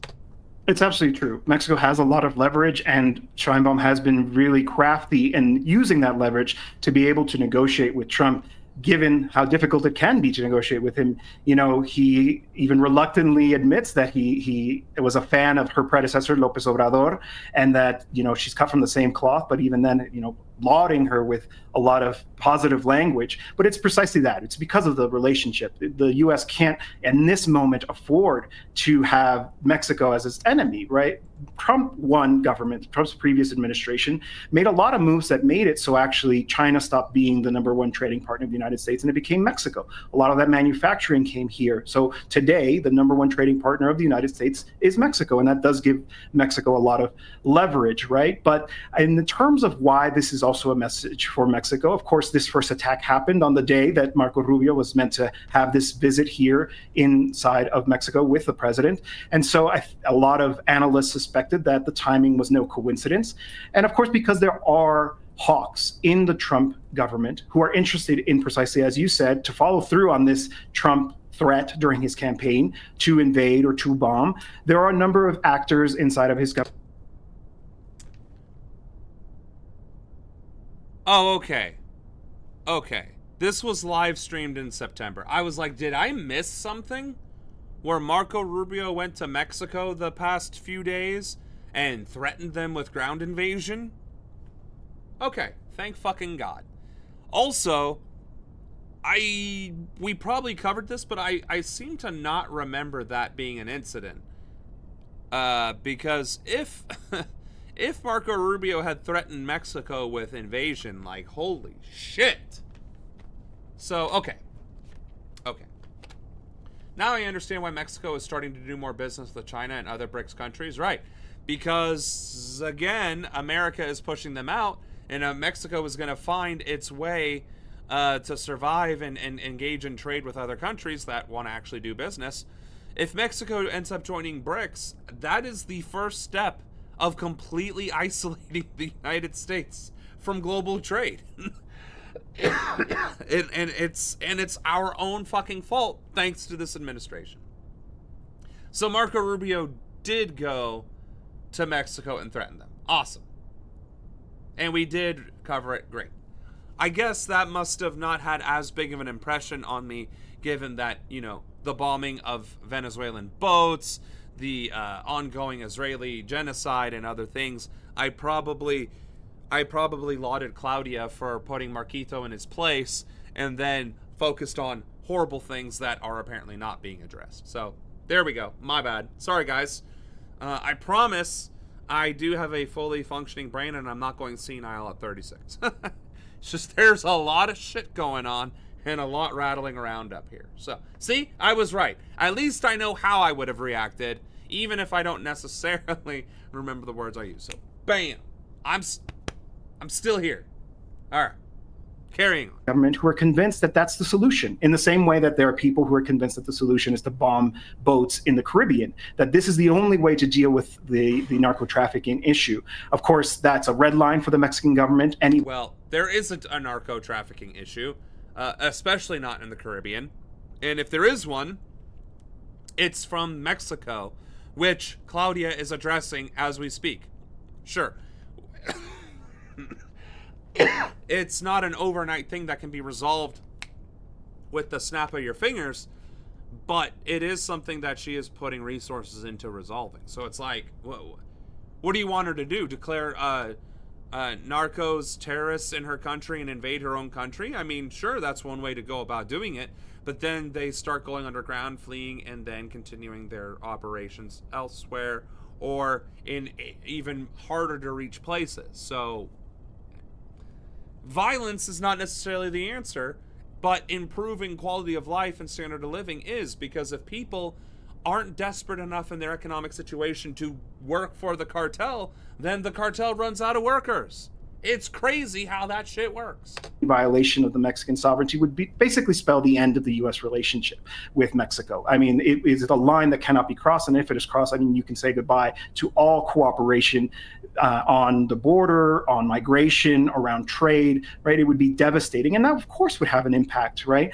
I think things are really starting to catch up now in terms of the error of Trump's ways when it comes to managing the U.S. economy, and blowing up the relationship with your number one trading partner would likely spell a sharp increase in prices that would be reflected very, very quickly. I don't think that wholesalers or supermarkets or the rest of it could actually absorb those costs. And so they're playing with fire. They wouldn't absorb those costs. Like, whether or not they could isn't the question. They wouldn't, because capitalists refuse to give less or achieve less when they are trying to acquire more. They have a number that they are reaching for, and they will not stop until they receive that number. So, to be clear, if for whatever reason 2026 opens the door and we're invading Venezuela and we're targeting Mexico and getting into it with China and getting into it with Russia, like, shit is going to get extremely bad extremely quickly for the United States. And I think they're trying to say, well, look, we're willing to do it, so you better play nice with us and, cooperate with us. And there has been extensive cooperation, and they've established this high-level bilateral meeting where they'll be able to update on a regular basis. I think that's really important, because I do think that a lot of the people who want to bomb Mexico are not aware of all of the cooperation that is actually happening, and the really... That's because the people who want to bomb Mexico are the same exact people who have no idea how beneficial the Mexican-American diplomatic relations are. The people who want to bomb Mexico are racist, xenophobic fucksticks who are traitors to their own goddamn country, because we are a nation of immigrants, and half of our country was absorbed from what is now Mexico. So, half of our country was the previous Mexica Empire. Mexicans are indigenous to this country from that side of the country. So, this hatred of Mexico is pure racism and white supremacist settler colonialism mindsets. It's idiotic, and it's un-American. It's completely un-American, and it goes against our principles as an immigrant melting pot nation. E pluribus unum. The fact that it's in God we trust instead of e pluribus unum, again, of the many things that I will be doing in Congress or fighting for in Congress or as president, restoring our nation's motto and the principles behind it is apparently of paramount importance, so people can realize, hey, by the way, all this racism and xenophobia is not what we're about. I know that's crazy and shocking, but see, the reason why we're racist and xenophobic is because we didn't execute every single one of the former slave plantation owners and the Confederate leaders. We didn't hang them and let their bodies rot off of the rope as a message that if you ever try and rise up again, and if you ever try and segregate or harm or enslave or discriminate against your fellow Americans based on the color of their skin, we will fuck you up. Because we didn't do that, we have Trump. Because of that, because we didn't do that, this racism and xenophobia has gotten to the same point that it was during the Jim Crow laws and the segregation era. I'll get off my soapbox while my throat still is complying with me. Deliberate, determined effort that's happening here in Mexico from the government to maybe a degree that actually could be criticized with the mobilization of the National Guard and all of the rest of it, the containment of migrants at Mexico's southern border. All of this is happening at the behest of the United States. And so strategically here, the Mexican government is trying to basically keep the monkey off their back, trying to keep the United States from demanding even more. But it is referring to Trump's America as the monkey. getting tricky. There was an article not too long ago where it talked about the discontent that is inside of the Mexican government, because it does seem like the U.S. is asking the impossible. They want Mexico to solve the drug problem in the United States when there's only so much that Mexico can do. Really, the problem is on the other side, the demand side. It's not so much the supply. And hopefully the United States can rectify its behavior and treat this issue of addictions in the way that it should, as a public health concern, right? Of actually informing and working. This motherfucker gets it. Jose Luis Granados Sella.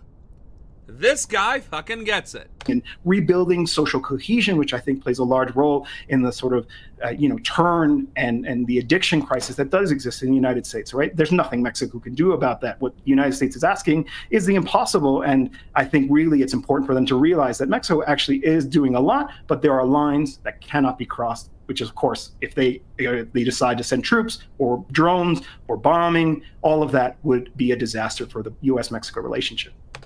Well, and it goes back to the whole thing I was talking about earlier, where our country and Israel are making it untenable for certain actors to engage with our country, right? Or their country, in the case of Israel.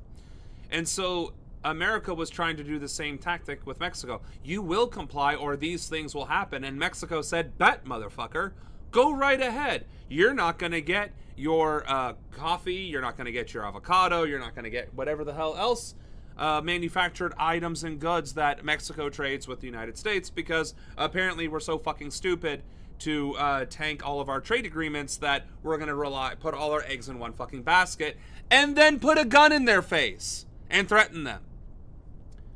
Luckily, Marquito, as Anna likes to say, was smart enough to realize, oh shit, I definitely overplayed my hand and I'm not about to play Mexican standoff with Mexico.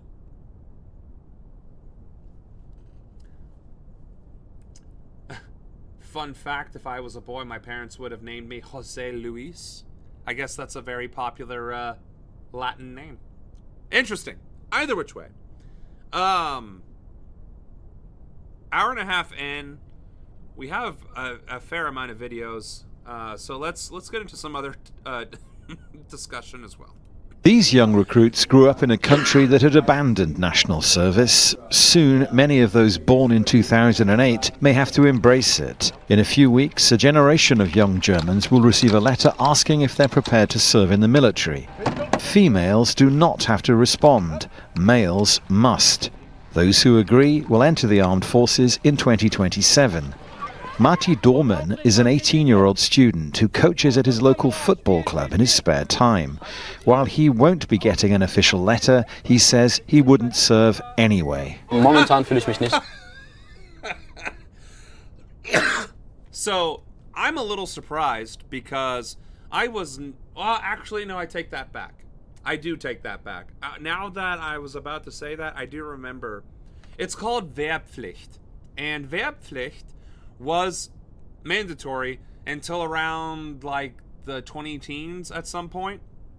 And it's funny because I had dual citizenship with Germany for a while there, and one of the reasons why I ended up enlisting with the United States is because I had the choice to enlist with Germany or the United States. And my parents were like, well, if you're going to enlist, then you may as well join the U.S. Armed Forces. It's a much bigger and better funded and supplied military. You're probably going to get more out of it. So I was that close to joining the German army because of the dual citizenship. Now, they did get rid of it because I do remember my cousins not having to do it, which is pretty, interesting in that fact. But because of the way Trump is and this administration and the global international crises that are occurring, they're bringing back Wehrpflicht, which is drafting of young people, to try and make Germany's largest military the world has ever seen. So, that's pretty wild to me that they brought that back. because that was a relic of the Cold War post-Reconstruction era. That's fucking wild. What's also funny is that the Germans are like, buddy, no. We're not going to make Germany great again. We're not joining this idiotic war effort against Russia and because Trump said so. Like, fuck you. First of all, you tear gassed us for protesting against genocide, you fucking stormtroopers. Like, we have the AfD. Why don't we worry about them trying to rise Hitler again? Like, no, we're not joining the military, you dumb fucks. That is hilarious. Right now, I don't feel ready to go to the army because I don't understand why I should be dragged into these political crises, into the violent fantasies of others by politicians. When Parliament passed the decisive vote a few weeks ago, thousands of young people took to the streets to show their disapproval. But a glance at the latest opinion polls suggests that not everyone sees things that way. Nearly half of those under 30 support voluntary national service. Yeah, 48% support national voluntary service because that 48% aren't gonna fucking sign up for it. Like, are you kidding me? Or they have some, like, of that 48%, I want to know how many of them are women and how many of them are men and how many of those men are conservative leaning and then have medical disqualifications. It's like, yeah, I would have joined, but if it wasn't for this knee, I tell you what, fuck you. You know what? There's your Wehrpflicht. The 48% who did their poll and said, yep, I support this shit. Sign them up, motherfuckers. Sign them up. I approve of this message. Oh, good. Here's your rifle. Here's your hat. Go play in the fucking snow because it's Germany. Like, bruh. It's just like all of these wannabe G.I. Joe, American hero pieces of garbage in the United States who are like, I'd fight them there brown people in the Middle East. I'd fight them Venezuelans. I'd fight for my country because I'm a real American. Great. Here's your enlistment papers. I don't give a shit that you're fat, and I don't give a fuck that you're illiterate. You just said you're a real man and that you want to fight for your God and for your country. There you go, motherfucker. Wave your fat, wave your education. Let's fucking go. Send your fat, ignorant ass into the front lines and do the country a fucking favor. Like, it galls me.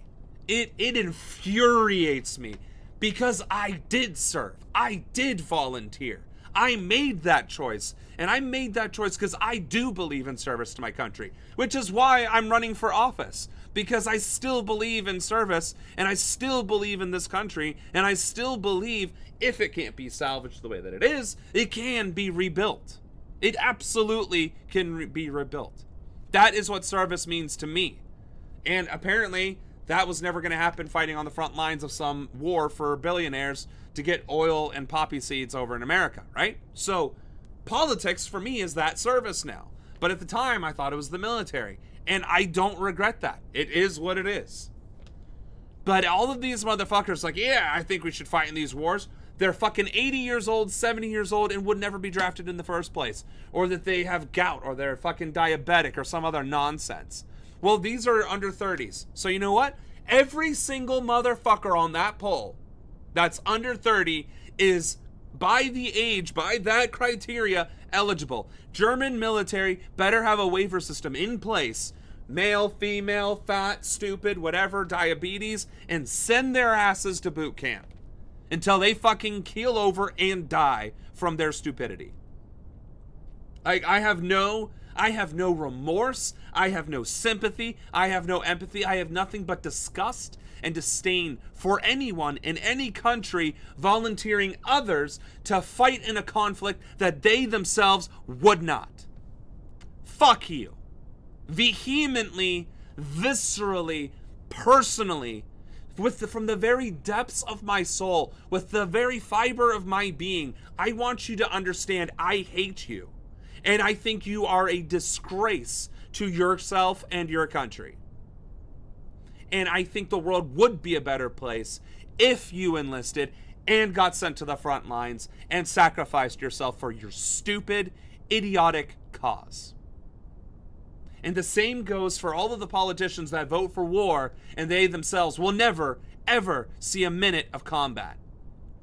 Which is one of the reasons why my military policy, my military reforms, mandates that any conflict that is voted upon by Congress requires members of Congress to spend a week or two at theater. And at the very least, if there's, if we can't justify putting them on the front lines because they'd be a danger to themselves and the actual infantry, that they have to go to the triage rooms and that they have to be present and see the ramifications of their fucking actions. Like, no, absolutely fucking not. If you're not willing to fight in your own war, if you're not willing to fight the conflict that you're advocating to send others to, then you're a piece of shit and you're the first one that should go over there to fight and to die. Fuck you and good riddance.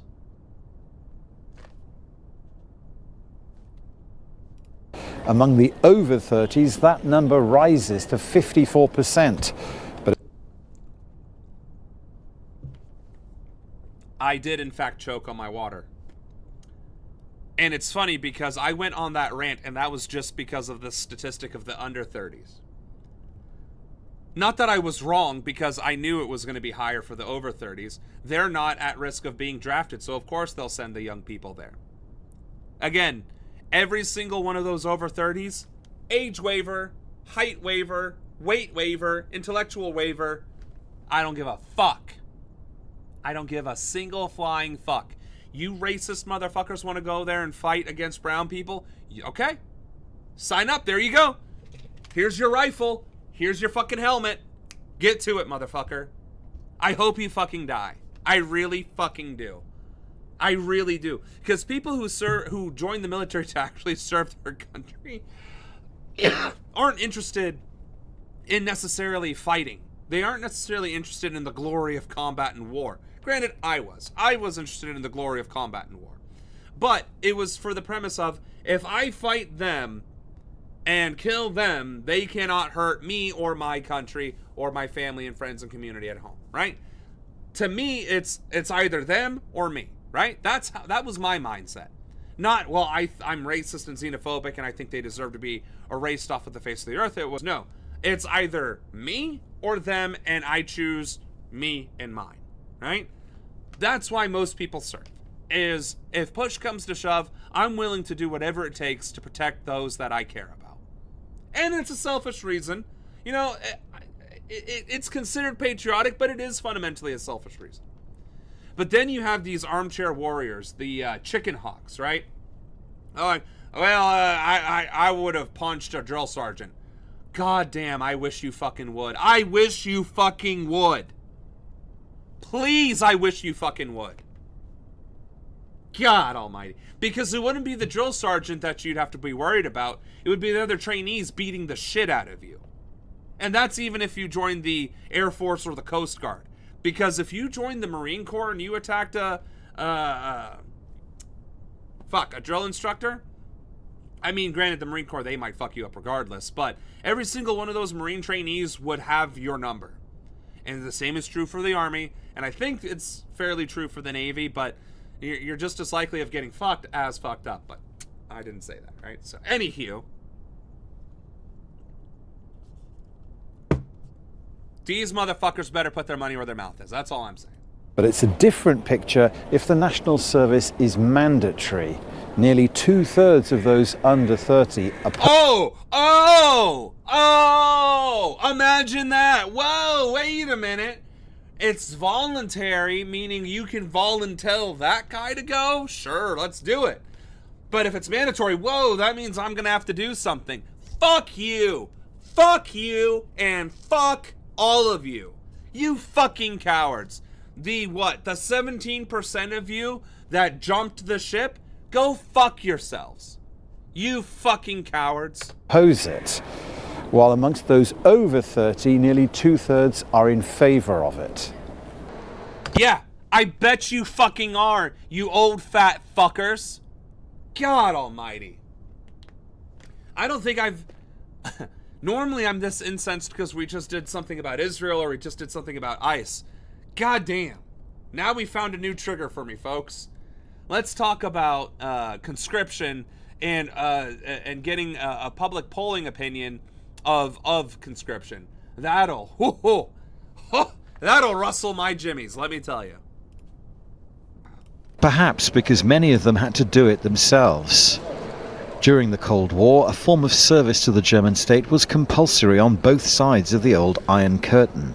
The current Chancellor and Defence Minister served as soldiers in what was then West Germany. Now they see national service as part of their plan to resist the perceived threat from Russia. We have agreed. Wir haben eine beschleunigte Beschwingung. He even sounds like a fucking coward. Wir haben... Like, fuck you, Friedrich Merz. I know he's like 6'5", but he's like $150 soaking wet. My God. You know, if Trump is causing international incidents by being an absolute dumb fuck, I'm gonna cause international incidents by knocking out world leaders. Because, are you fucking kidding me? We need to make Germany great again, and we need to make sure our young people are going to be sacrificed on the front lines for the German empire that we're not trying to build. Fuck you, Friedrich. An accelerated procurement and recruitment program for the Bundeswehr using the following logic. We must be so strong that no one attacks us. In other words, we must pose... Yeah, oh my... You know what? I'm gonna let it go. I'm just gonna go ahead and let this play, and I'm not gonna comment. Enjoy my facial expressions. ...pose a credible threat to deter potential aggressors. Ich gelobe. No post-war chancellor has previously spoken so clearly of the need to rearm. Such is the lingering legacy of the Nazis.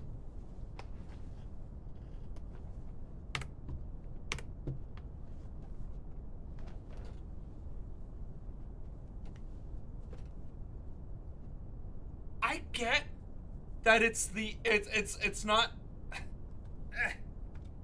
right? I get it's not this angle.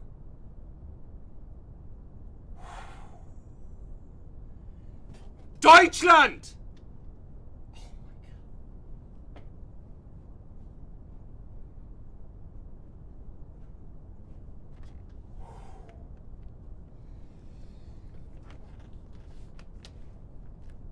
I'm just saying, that's an option. Well, I guess it's their left, right? That's an option. This is 15 degrees, 30 degrees from being a fucking problem. Germany! And then, what's with the Hugo Boss trench coats?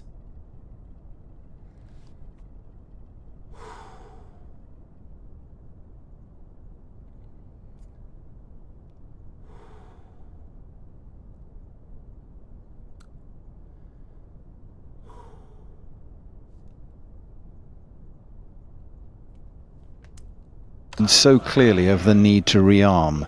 Such is the lingering legacy of the Nazis, or National Socialists.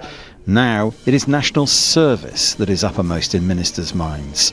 And that means putting more young Germans into uniform, if needs be. Dominic Kane, Al Jazeera, Berlin. Don't miss out. Get the full...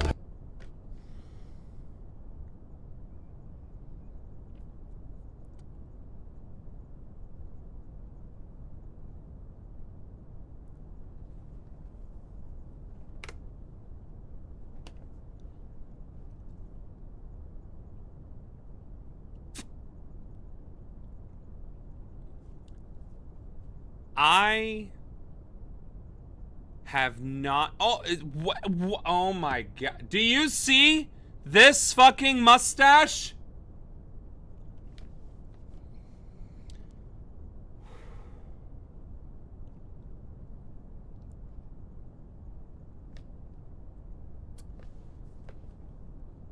Chat, I am stressed out.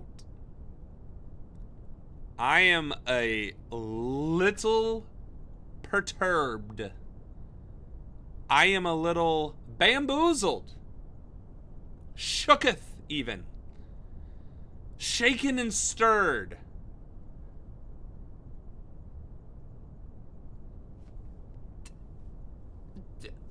I'm not, this isn't AI, this isn't me creating a caricature in real time for a stream.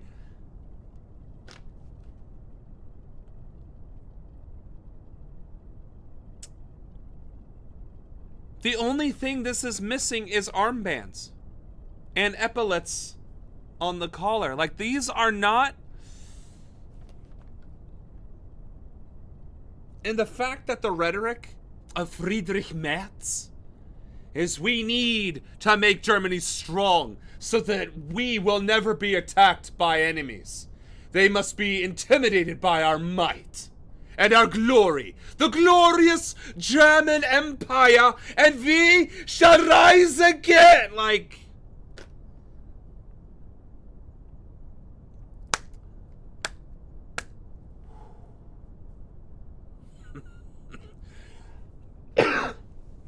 and the fact that they're with their left, the fact that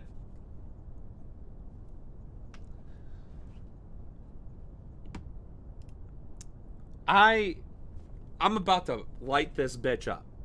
All right, I am stressed. That.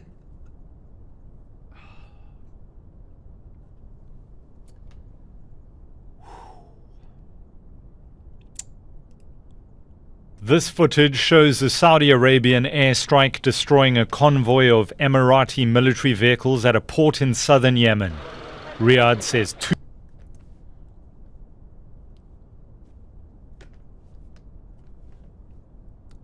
Why is Saudi Arabia attacking Yemen, considering Israel is also attacking Yemen?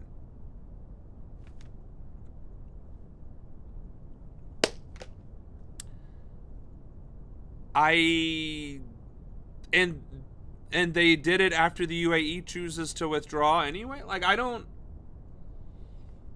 What? Two ships from the United Arab Emirates had docked at Mukalla port, delivering weapons and armored personnel carriers without the approval of the Saudi-led coalition in Yemen.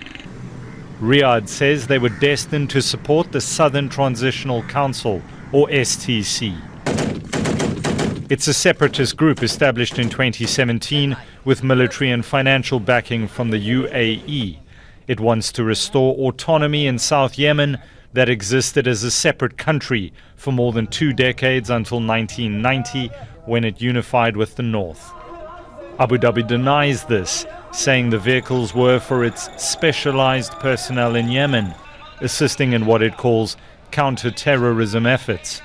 Efforts the Emirati Defense Ministry now say have been terminated on its own volition by withdrawing its limited presence. The internationally recognized Saudi-supported Leadership Council in Yemen had cut defense ties with Abu Dhabi on Tuesday and asked its troops to leave. While we appreciate the previous role the UAE played as a member of the coalition, unfortunately it has become directed against our great people, as evidenced by its explicit support for the rebellion and its encouragement of internal strife. That's a reference to the STC recently seizing 2 eastern provinces, Hadramaut and Mahra, giving its forces control of vast areas of oil-rich territory on Saudi Arabia's southern border. Okay. From a geopolitical standpoint, it at least makes sense that Saudi Arabia is getting involved in this Yemen conflict, right? Because they're bordering Yemen, and apparently Saudi Arabia wants more oil, although they are also heavily investing in solar and hydrogen. Doesn't mean it's okay, but at least now it makes a bit more sense. Okay.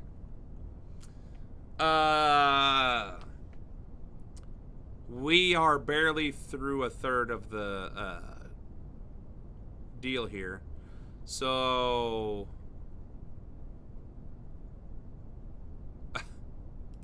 Russian Foreign Minister... Not that it's funny, but Russia claims that Ukraine attacked Putin's residence, and apparently nothing happened with that, so... But there's also no evidence to suggest that it actually happened, because Russia's not giving any evidence, so this should be an interesting video. Minister Sergei Lavrov said on Monday that Ukraine had tried to attack President Vladimir Putin's residence in northern Russia, an accusation Ukraine said is a lie. Without presenting any evidence, Lavrov said Ukraine attacked the presidential residence in the Novgorod region with 91 long-range drones, which he said were all destroyed by Russian air defenses.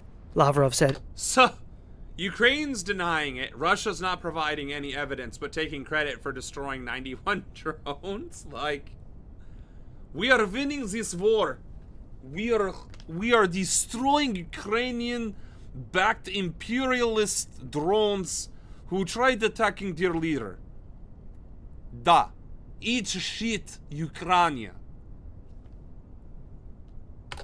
no one was injured and there was no damage. He said that targets had already been selected for retaliatory strikes by Russia's armed forces. Ukrainian President Volodymyr Zelensky denied that his country had planned such an attack. Zelensky said that Moscow was preparing the ground to strike government buildings in Kyiv and that the claim was an attempt to undermine peace talks. The angry exchanges, including a statement by Russia that it was reviewing its stance in negotiations in response to the attack, dealt a new blow to prospects for peace in Ukraine. Russia's accusation comes a day after U.S. President Donald Trump met Zelensky in Florida. Well, thank you very much. We had a... Why are we meeting at Mar-a-fucking-Lago instead of the goddamn White House, where state meetings are supposed to be held? I'm not listening to his fucking voice either. Which is in Russian hands, and the fate of the Donbass area. Russian forces are battling to take Donbass, a region internationally recognized as Ukraine's sovereign territory. Kyiv wants fighting halted along current front lines. Imagine that, Russia not wanting to negotiate and justifying more aggression, and Ukraine possibly being a part. Like, it's just, again, why is there so much conflict in the world right now? What a time to be alive. Iran says it is seeking dialogue with protest leaders after a third day of unrest sparked by a record drop in the national currency's value. Maybe I just don't understand global economics the way that capitalism integrates with it, but like, how can a sovereign currency drop dramatically overnight? Because I'm not understanding that. I'm really not.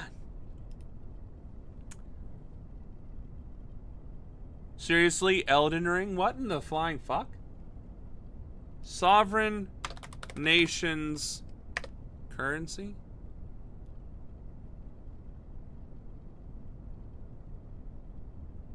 Okay. Iranian currency crisis.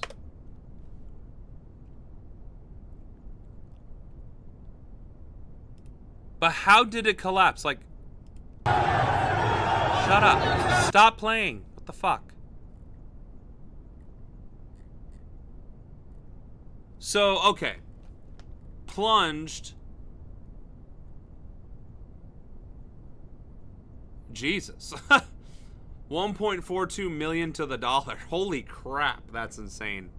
Exchange rates for Iran's currency vary sharply depending on whether official or free market figures are used. On international forex platforms, the euro trades at around 49,000, a rate that reflects Iran's tightly controlled official exchange system that is largely inaccessible to ordinary Iranians.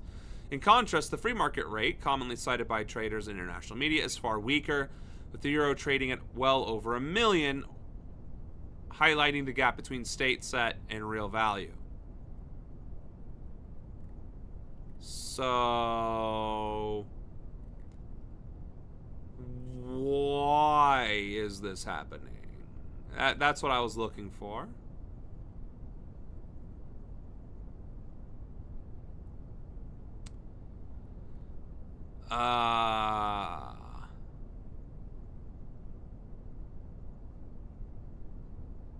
This is a very one-sided article. I guess we'll just have to watch the video. Demonstrations began. Hold on. Russia is attacking Ukraine base on Russia's Tsar territory. Italia attacked Libya base on Roman Empire territory. The CIA. It's too weird that those protests in Iran are happening right now. Yeah. Well, that's what I'm saying. Like, why is Iran's economy collapsing all of a sudden? And again, maybe I don't understand economics. Maybe I'm just stupid. Who knows? But, like, wouldn't, for the sake of argument, just for the sake of argument, you have the US dollar, and you have a GDP of $28 trillion, which means the cost of goods is valued at $28 trillion. So if the dollar starts hyper inflating to like 1,000 to 1 to the euro, does the GDP become 28 quadrillion? And if it becomes 28 quadrillion, does that devalue everything else on planet Earth? Like, and again, if rapid hyperinflation occurs and the US GDP is 28 quadrillion, but it's actually worth less, significantly less, then why are the numbers spiraling out of control? Because corporations are just ridiculously price gouging? Because if that's the case, then the real value of the dollar right now is already in flux because of the massive price gouging that occurred since the COVID crisis in 2020. Which, couldn't you resolve that by rolling back prices to pre-2020 COVID crisis rates? And even further still, if inflation is that big of a deal, which it is, and cost of living and cost of goods is that big of a deal, which it is, why not roll back everything to 1990s prices? Because unironically, the minimum wage hasn't changed in 30 years. So technically, it would be the same economic standard for wages as it is now, as it was in the 90s. It's just everything would be costing a quarter of what it is now, or more in some cases. So I don't understand how a country could be collapsing and succumbing to hyperinflation. I don't understand that, because can't the government regulate the cost of goods and roll back the prices of the goods and establish a set value for its currency? Sure, a government can do that for itself, but the international community may not respect that. That's one thing. But then, that's still... I don't know. I don't know. I'm trying to wrap my head around how that happens. Because it's numbers. It's literally math. It's literally math. Because Iran print money too much? Yeah, but how would you print money that was 50,000 to the dollar and then 30 exit? We're just going to print 30 times more money?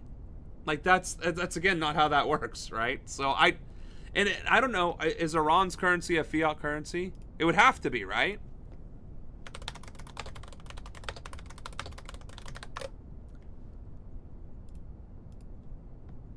Is a fiat currency, meaning it's government-issued money not backed by a physical commodity, makes it confusing with people often using the informal toman for daily pricing to avoid large numbers. Right, they're restructuring their fucking currency.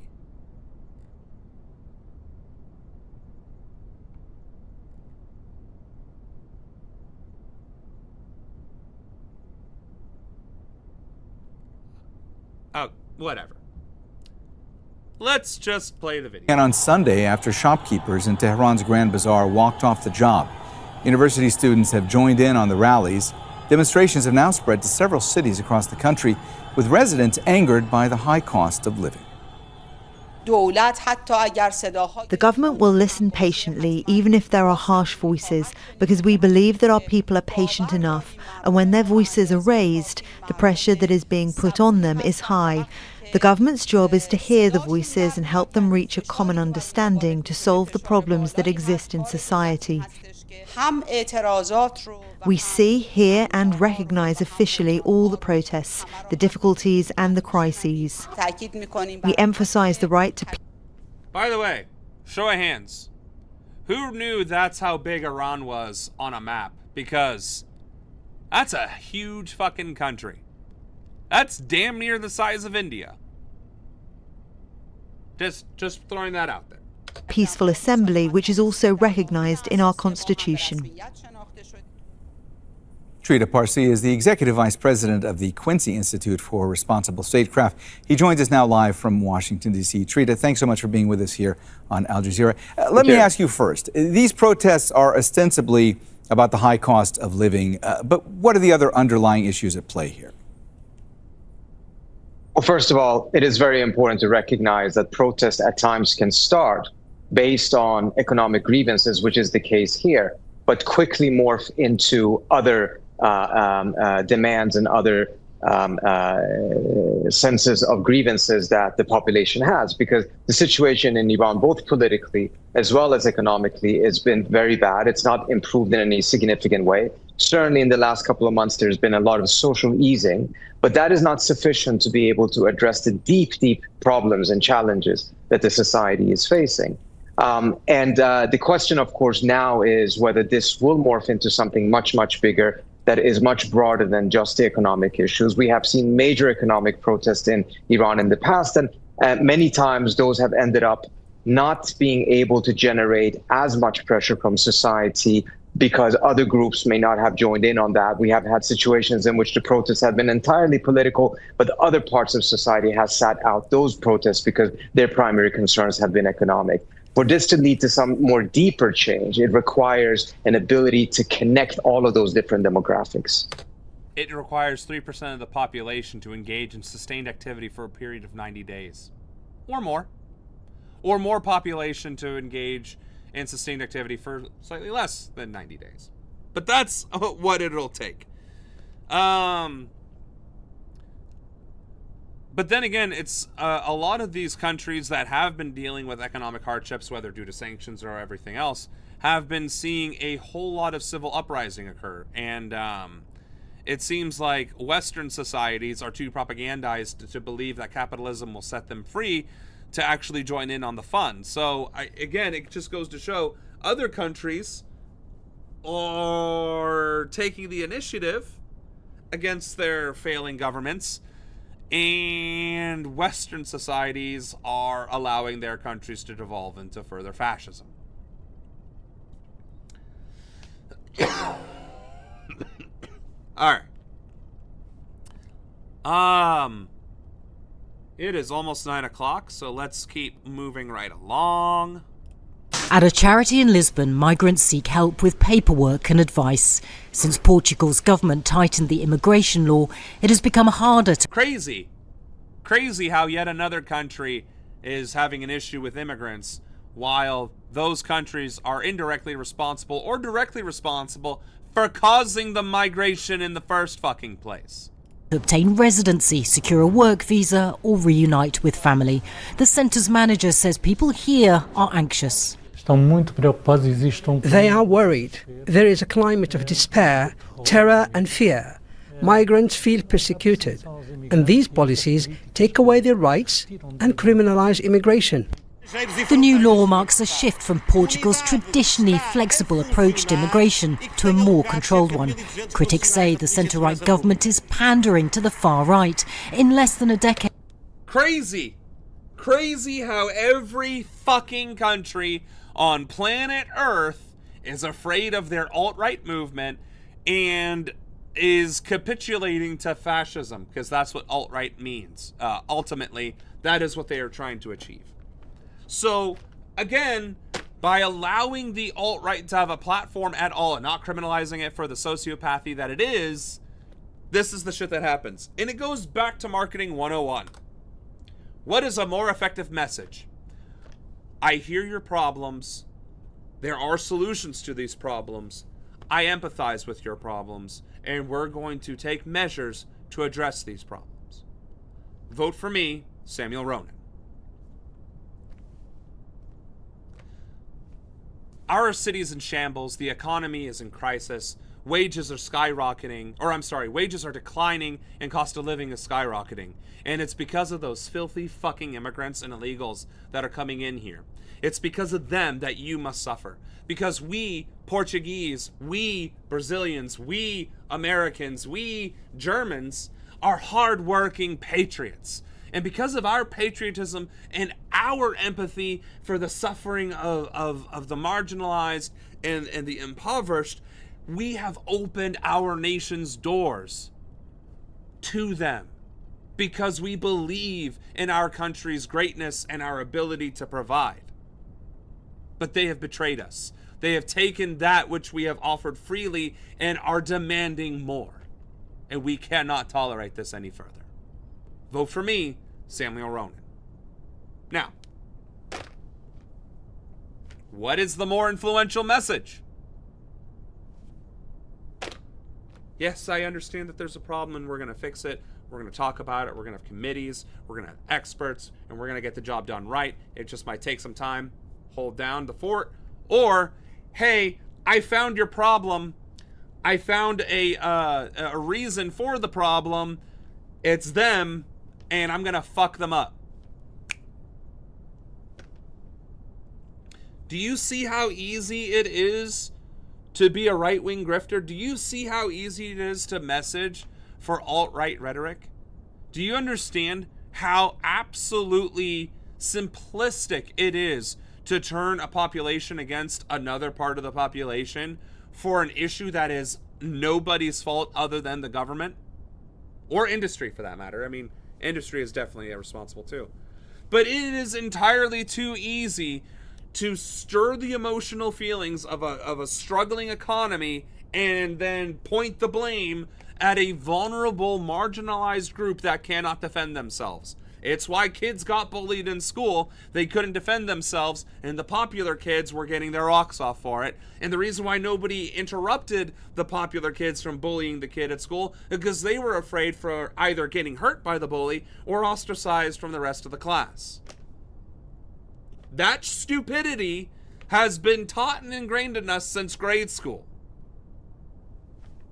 And now it's having the detrimental effect of murdering people, of killing people, of forcing people who have nothing to go elsewhere with nothing and try and survive. That is not how we went from animals to tribes to surviving the Ice Age and then establishing and inventing agriculture. That is not how we formed society as a species.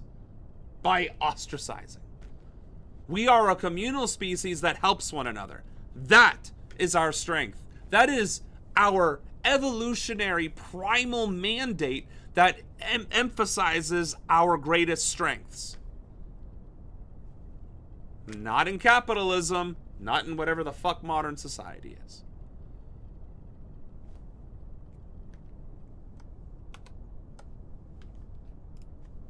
Andre Ventura's Chega party's become a major opposition force in Parliament.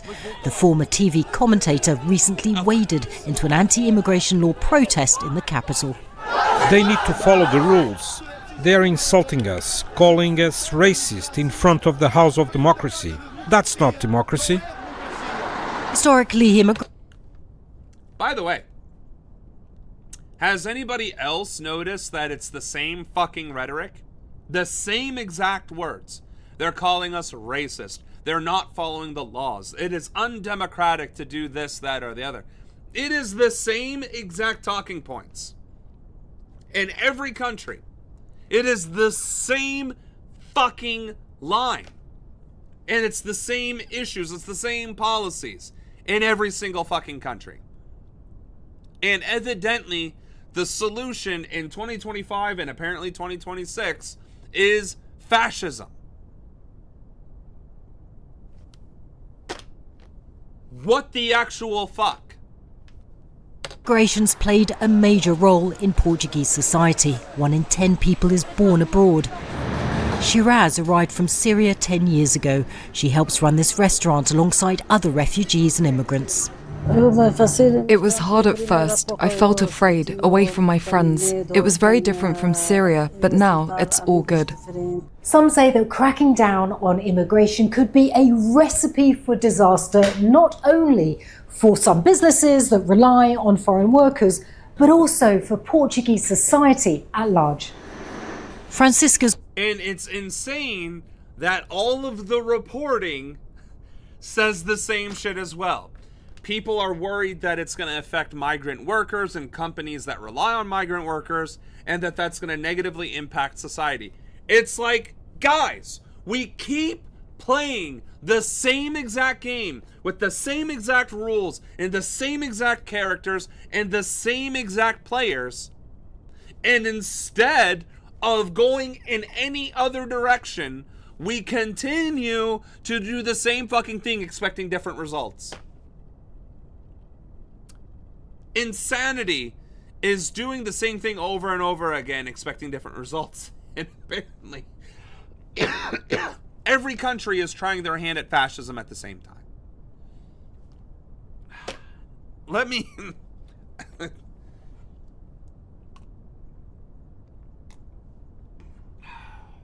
as part of an association that founded the restaurant. In Portugal, there's no reason to believe that immigrants come here to take our jobs away.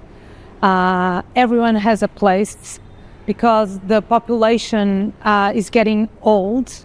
And of course, we need immigrants, not only as a workforce, but also as people that bring diversity to our societies. Until Chega,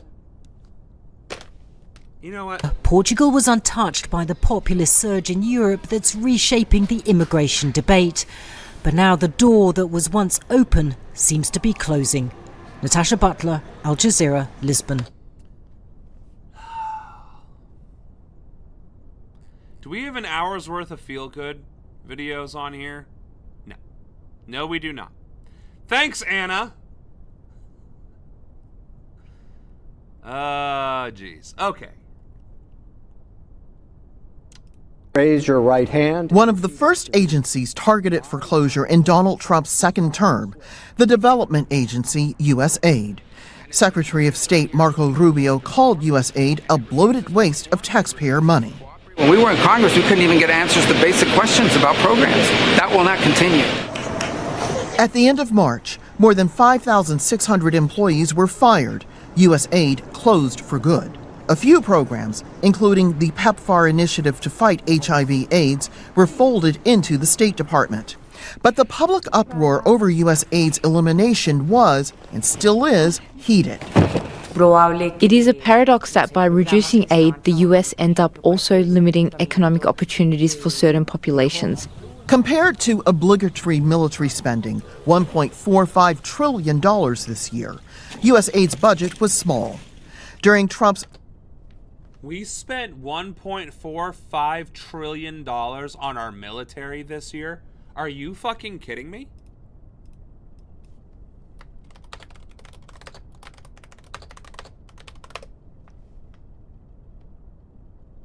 Well, I don't know where they got 1.4 trillion from, but... Oh, it had 2.21 trillion okay, I think that's where that number came from. Okay. First year in his first term in office. Razor, what's up? You missed like 5 crash outs. So, unless you've been lurking. But yeah, today has been a hell of a stream, let me tell you. We have some feel-good videos at the end. I haven't seen them yet. Oh, flying cars? Oh, okay. So there's 2. 5 minutes worth of content. Thanks, Anna. What? USAID spending was $21 billion. That rose to $26 billion in 2020. Still, more increases during Joe Biden's tenure, from $30 billion in 2021 to $35 billion in 2024. Only when Trump returned to office in 2025 were U.S. aid's final obligations slashed to just $16 billion. Development experts say that for decades, U.S. aid elevated the global standard of living, eradicating smallpox and malaria, wiping out agricultural pests, extending lifespans. A study recently published in the Lancet Medical Journal found U.S. aid spending between 2001 and 2021 saved millions of lives. Which is, again, part of the thing that it only costs like $200 billion or $60 billion. It's some small, relatively small sum of money, especially compared to the U.S. budget, that could cure and end world hunger and address poverty. I think it's $200 billion.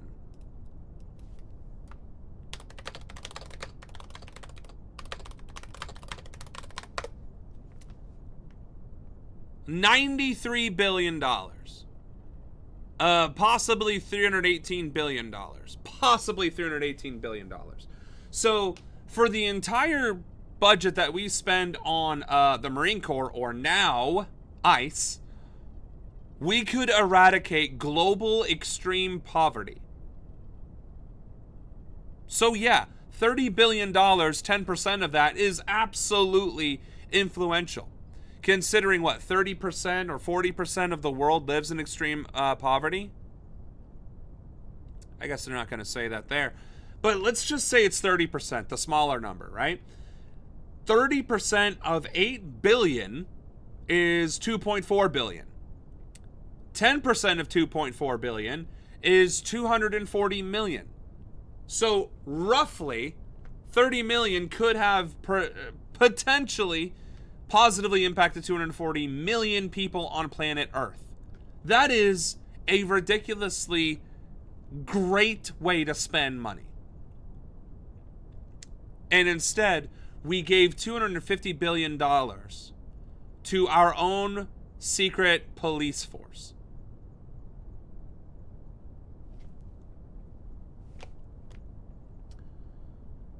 It costs $6 billion a year to end world hunger.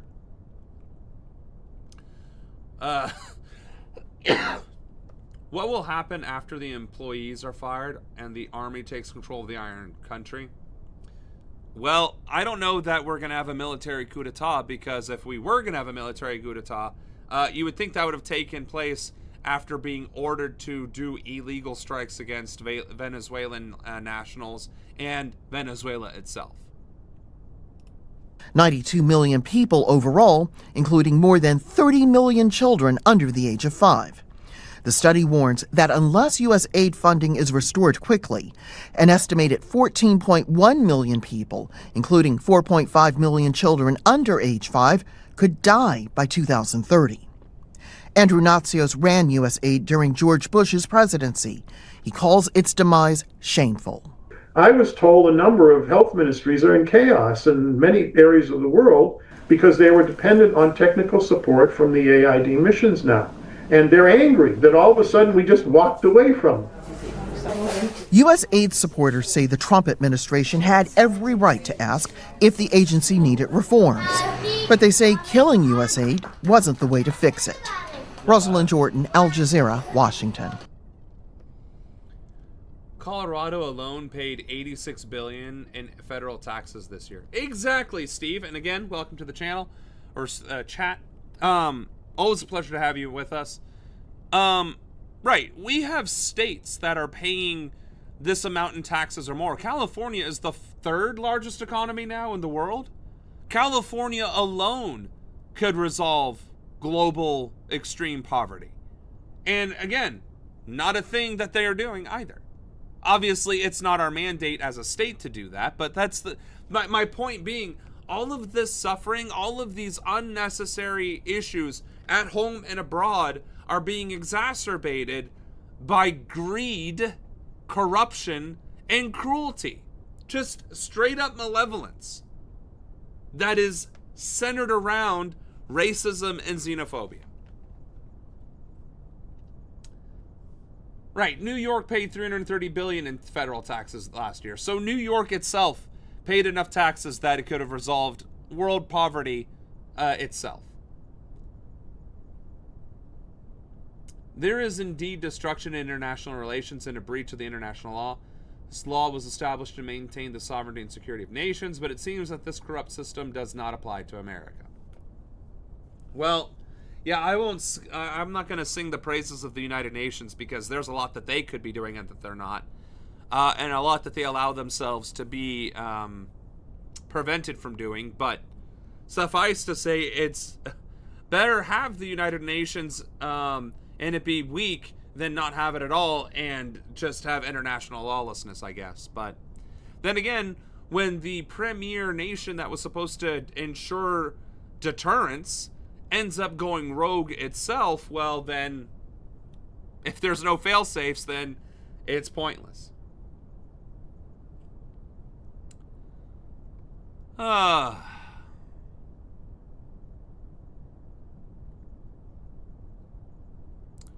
Let's see. It was the first time that a French leader publicly raised the possibility that France could recognize a Palestinian state. President Emmanuel Macron made the comments after meeting Jordan's King Abdullah at the Elysee Palace in February.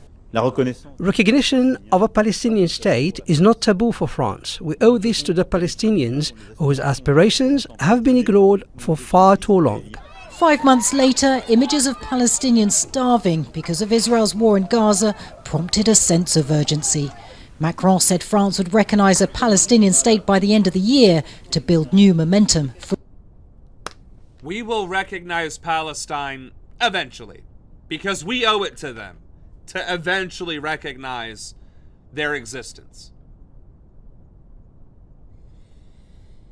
I feel another crash out coming, folks. For a two-state solution. He knew that he would get a lot of opposition from Israel, from the US, but I think he thought that, first of all, some Western countries had to do it for also moral reasons. Part of it was from a moral position, and part of it was from a diplomatic position to break with the US-Israel axis. The United Kingdom formally recognizes the state of Palestine. And is still prosecuting anti-Israel protesters or pro-Palestine protesters as terrorists. They did this and are still prosecuting the pro-Palestine, I think it was like Palestine, wasn't it just pro-Palestine org or something like that? And they're still treating those people like terrorists. So, the fuck is this even worth? In September, Britain joined France and other Western nations, including Australia, Canada and Portugal, in recognising Palestine during and on the margins of the UN General Assembly, joining 147 other countries that had already taken the step. 1 month later, a US-brokered ceasefire began in Gaza. It's been 3 months since the wave of recognitions, but for some Palestinians and their supporters, the impact of that diplomatic move remains unclear. Protesters in Paris had campaigned for years for an end to the war and for France to recognise Palestine. Among them, Samia, a Palestinian who told us in September that she was sceptical about what recognition would actually change. As were we. We said the same fucking thing. If recognition doesn't come with consequences against Israel, then what's the point? To be able to pat themselves on the back that they did a good deed? As long as you don't threaten neighboring countries or any other country, you're actually adhering to the law, but America doesn't even adhere to those laws, funding genocide and attacking countries that want to be safe. It even prevents other countries from developing nuclear weapons to ensure their own security. Right. Now, granted, that's the International Nuclear Treaty of Non-Proliferation that actually prevents other countries from developing nuclear weapons, but the enforceability is usually military or economic sanctions, which is why North Korea is sanctioned to hell and back and why Iran is sanctioned to hell and back. But suffice to say, laws are only as strong and useful as the people willing to enforce them and abide by them. We asked her if she felt differently now. We all know that symbolism, doesn't actually save lives, but this recognition certainly didn't stop the genocide. It only distracted us from it. And, we see Israel breaking the ceasefire daily. So, no, this recognition, unfortunately, it's just another hollow and empty promise for Palestinians. The push for recognition briefly allowed some European countries to regain diplomatic influence on Gaza after being sidelined by the US. But the real test is whether they can move beyond the symbolic to concrete political action. Natasha Butler. Well, the answer to that question is they can. They're choosing not to because... honestly, even if America actually took military action against a country that did that, or economic action against a country that tried to get in the way of Israel. Is America really ready to spark and kick off World War III? Let alone fight World War III? And is the world going to just sit by and allow America to bully other countries that are engaging in a prevention of genocide? Is that really where we're at? Because if so, then we may as well start launching nukes at each other because we have failed that fucking hard.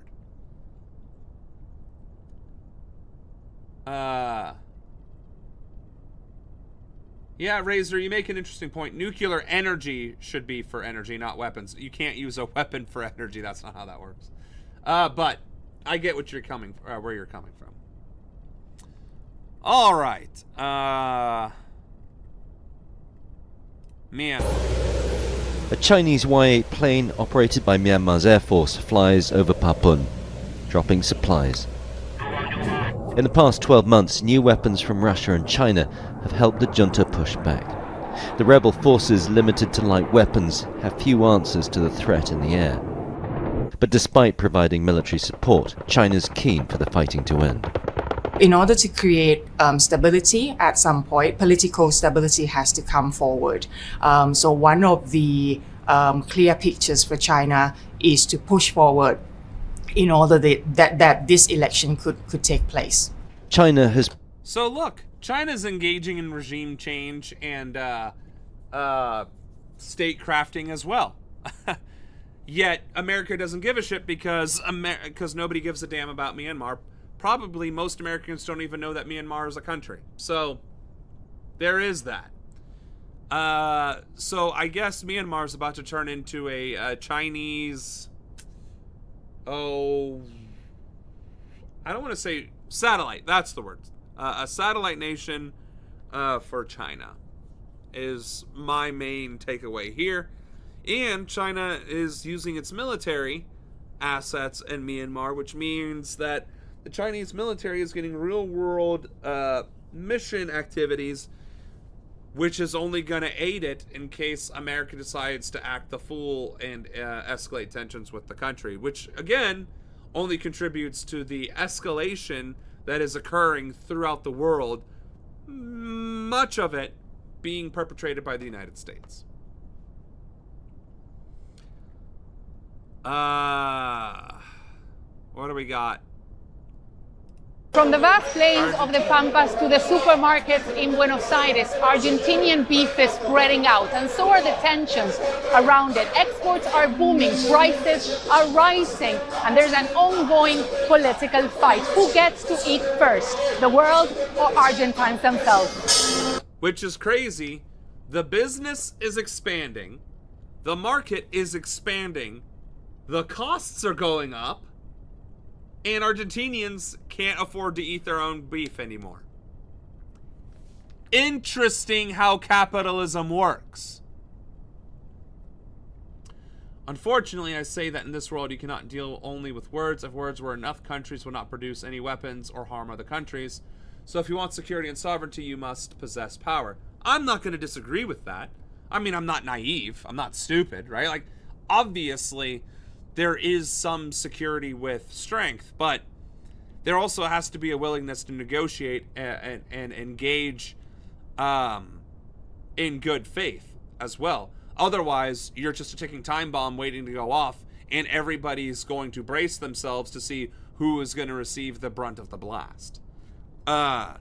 Which is, again, what sparked World War II in the first place. why has the U.S. military never taken over another country in U.S. history? Well, that's not true. America conquered Hawaii. America conquered Mexico and only chose to keep the part of Mexico that is now Texas, California, New Mexico, and up north. America could have taken the entire country of Mexico and integrated it into our states, but we chose not to due to racism. We've also conquered Puerto Rico and Guam and have established them as territories instead of states. So I think what you're saying is, why isn't America actually engaging in annexation activities? And the answer is likely, more so than not, racism, but also international pressure, right? Could America have annexed Afghanistan or Iraq during the global war on terror? Probably, but that would have caused a ridiculous amount of international outrage. And then America would have had to have dealt with that country as its own responsibility, and they don't want to deal with that, right? America wants the influence, not the responsibility. So I think it boils down to not wanting the responsibility of adding more territory to the United States that it would have to then directly govern, on top of the racism. Oh, a military coup in the U.S. I see. Because the military is complicit with whatever corrupt entities are in power at the time, right? The military-industrial complex owns the military. So it's corporations that own the military functionally, and by extension, the government. So the military cooing against the government would also be cooing against the military-industrial complex. So unless the military-industrial complex became federalized, the military would never be incentivized to rebel against its government and take it over to restore peace, order, and security to the people. Because again, our military doesn't serve our country, our nation, or our people. It does so kind of colloquially in name, but in practice, not so much. That's the reality. This is one of the largest cattle markets in the world, located in Cañuelas in the province of Buenos Aires. Argentina is a top beef exporter, but now President Donald Trump announced the United States would be increasing its purchases from 33,000 to 80,000 tons a year. Ignacio Romi says Argentina has a lot to offer. This is a great initiative and a great benefit for producers. Argentina now has low stocks of cattle, mostly because of 20 years of interventionist policies that affected the producers with high taxes, but also regulated prices. But at this barbecue in Buenos Aires, there are fears more exports will lead to higher prices. The asado, which is what you can see right here, is not just a meal, it's an identity, a tradition, and that's why the price of beef is a very political issue, an extremely sensitive one. And even though the current administration has managed to control inflation, the price of beef has continued to go up. And why does the price of beef go up? Supply and demand? No. Market fluctuations? No. Somebody else is willing to pay more, and that bigger number is a number that they want to see across the board, i.e. price gouging. You cannot convince me through debate or through rhetoric or through showing me numbers on a chart that prices going up has to happen for any reason whatsoever, other than wanting a bigger number or finding an excuse to get a bigger number. Scarcity and supply and demand economics. Supply and demand economics really only works if, and I do mean if, and only if, a natural disaster occurred, such as a drought. Right? The crops be gone. Well, now there isn't enough crops to make bread or to provide vegetables or fruits, right? So whatever it does exist, people are going to want it, and they themselves are going to set a new price, and then far be it from me to turn down the bigger number, right?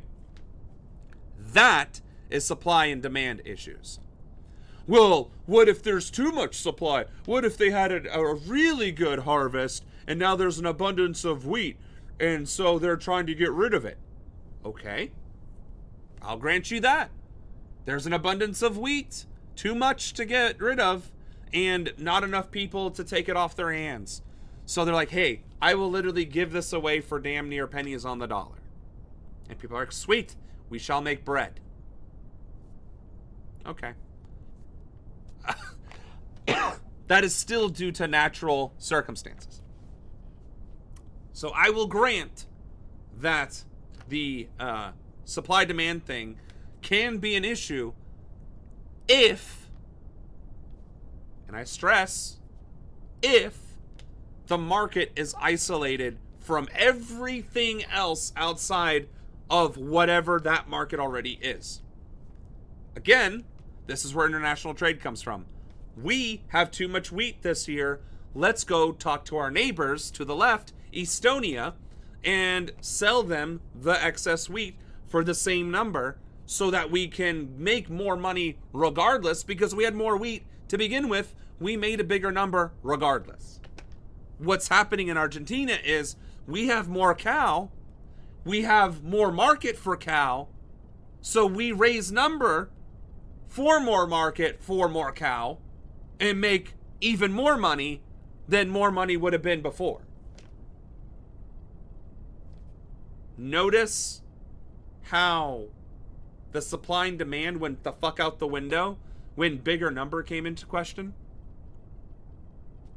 That is price gouging.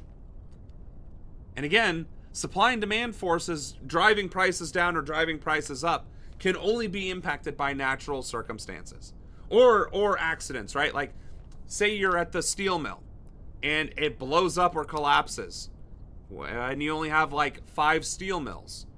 Well, you just lost 20% of your production. That sucks. You still need 100% of your production so you can use that steel to make other things, which then affects the economy down the chain.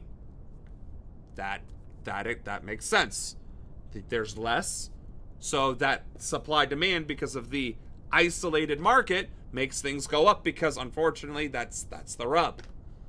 But with international trade or expanded market trade, to where you can acquire more steel or more whatever resource from an outside market at the prevailing price,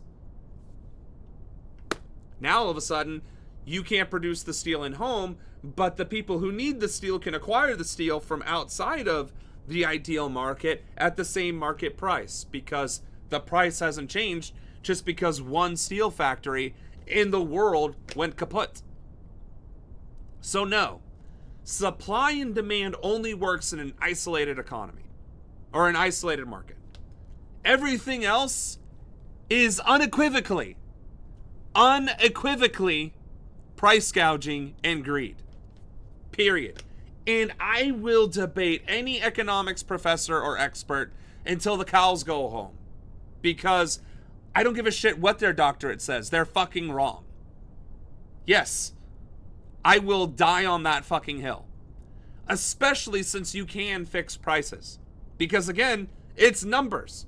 Currency is numbers, and it doesn't even exist. Cigars actually historically have been currency, by the way. Tobacco specifically. Tobacco has been currency in human history. If you smoke it, it's gone. I mean, granted, you smoke it, you pay for this too, it's gone. But you could give the tobacco leaf and acquire other things as an actual currency, i.e. bartering. The only economy that actually exists, the only market variables that actually matter, is the willingness of the person who needs it to trade something that is of equal value for the thing that you want to the person who has it. We haven't evolved past bartering. We've just changed one-for-one bartering of goods or services to a universally agreed upon method called currency. And then we have established that currency has some amount of value to acquire this X amount of thing, and then, well, you really want my thing, so I want more of the shiny. We've turned into fucking goblins with the click-clack rocks. So, no. Economically speaking, you can never convince me that rising prices has anything to do with anything other than greed. So. In the past few months, the price of some cuts has gone up as much as 20% in a country that is still struggling to adapt to Milei's harsh austerity plan. Norberto Carlos Tovar has owned this traditional grill for 30 years. He says he tries not to change the prices. I think. Yeah. Now, here's the problem, right?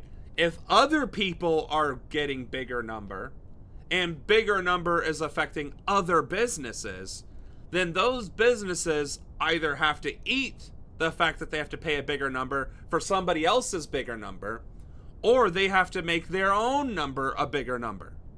That's not inflation. That is price gouging.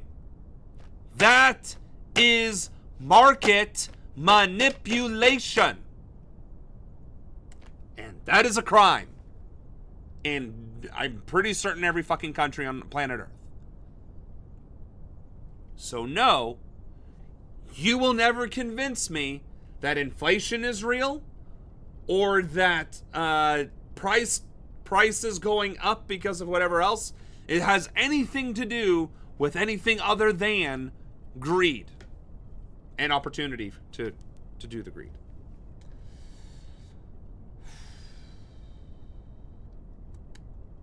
Yum, I want some. I agree. It's not new. The Europeans did the same in their glory days. They occupied the world and seized the wealth of other countries. Exactly. And they're still fucking doing it. We're participating in it. That's why the global south is poor and unstable, because we, Europe, America, Canada, made fucking sure it would stay that way. Otherwise, our money train goes out the window. Yes, but you didn't mention the point that the reason is their corrupt president in the first place. Well, that's also true. Corruption. The value of money or the economy is linked to production. If there is a product and there is money, you can stimulate the economy. But if there is a product and due to someone else's greed, the people cannot buy it, then the economy is relatively stalled. Right. Which is exactly what I was getting at. That was the entire point I was making. You just summed it up in a sentence. Point is, economics is literally balancing a sheet. If you have the manufacturing capabilities as well as the trade relationships to facilitate 100% of your nation's needs, and you can adjust according to whether or not those needs need to be met at that time or not, you can you essentially can set the price at whatever the fuck you want to make sure that people can afford it and utilize it. Meaning, the economy, as stated above, is simply the production of a nation or a given market area, right? And as long as that production is net zero, or even a little bit net positive for buffers in case there is losses or something else, money doesn't matter at that point. The value of the thing doesn't matter, because the product itself is the point. But Sam, that sounds like communism and socialism. No, that sounds like post-utopian, post-scarcity eras. But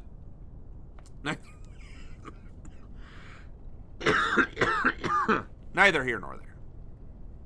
All right, 20 minutes left.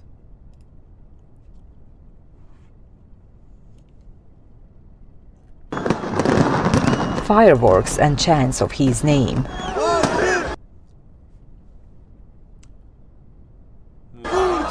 Echoed through Pristina overnight, as the party of left-wing nationalist Prime Minister Albin Kurti declared victory for the second time in a year. The great and good work carried out over this nearly 5-year period, along with the new commitments that we will fulfill one by one because we want to serve you. The voices from the streets echo the election results.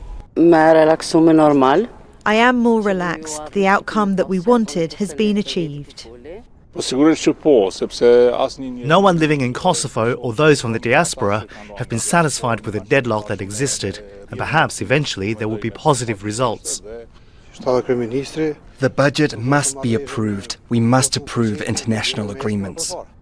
Those obligations politicians didn't deliver due to almost a year-long political dispute where main opposition parties accused Kurti of authoritarian leadership, straining ties with Kosovo's US and European allies, and they remain unwilling to work with him. Well, it's a political earthquake that has shattered the opposition parties, and we are going to feel the consequences of this result for the next decade. Kosovo's post-election.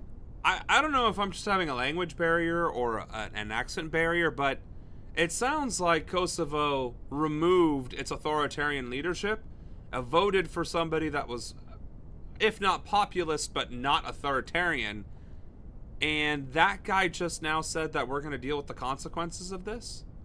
Like, that's a little awkward, to say the least. But suffice to say, this does seem like good news, that Kosovo seems to be finding stability, which is always good. It's always good when a country finds stability. It also shows that, you know, an election can, in fact, change politics. And crazy thought, maybe if more Americans became a voter instead of a did not vote, maybe we wouldn't have to deal with Republicans and Democrats. Just a brief aside. Election stalemate marked the first time it failed to form a government since declaring independence from Serbia in 2008. The crisis leaves Pristina heading into next year without a budget and with over $1 billion in EU and World Bank loans still unratified, adding pressure to an already fragile economy. Many of those who support Kurti are now hoping he can turn all that around. Ardoana Pribinja, Al Jazeera. So it goes back to Europe trying to indebt a struggling country to itself. Go fucking figure. Amazing. Even when it's a feel-good video, it's not.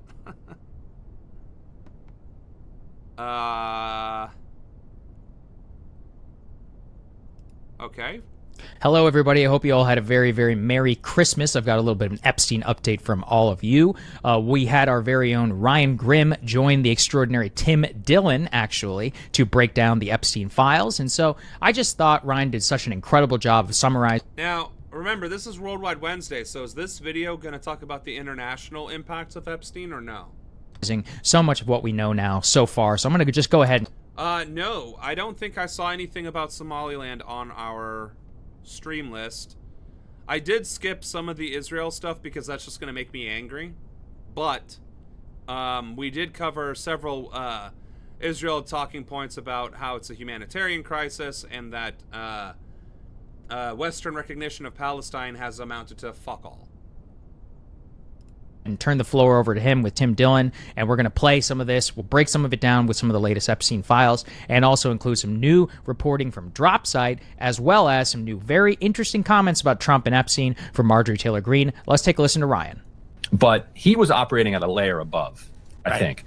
The Mossad and the CIA, they're there to serve the major power centers, you know, throughout the world, and different factions within them serve different factions at different times.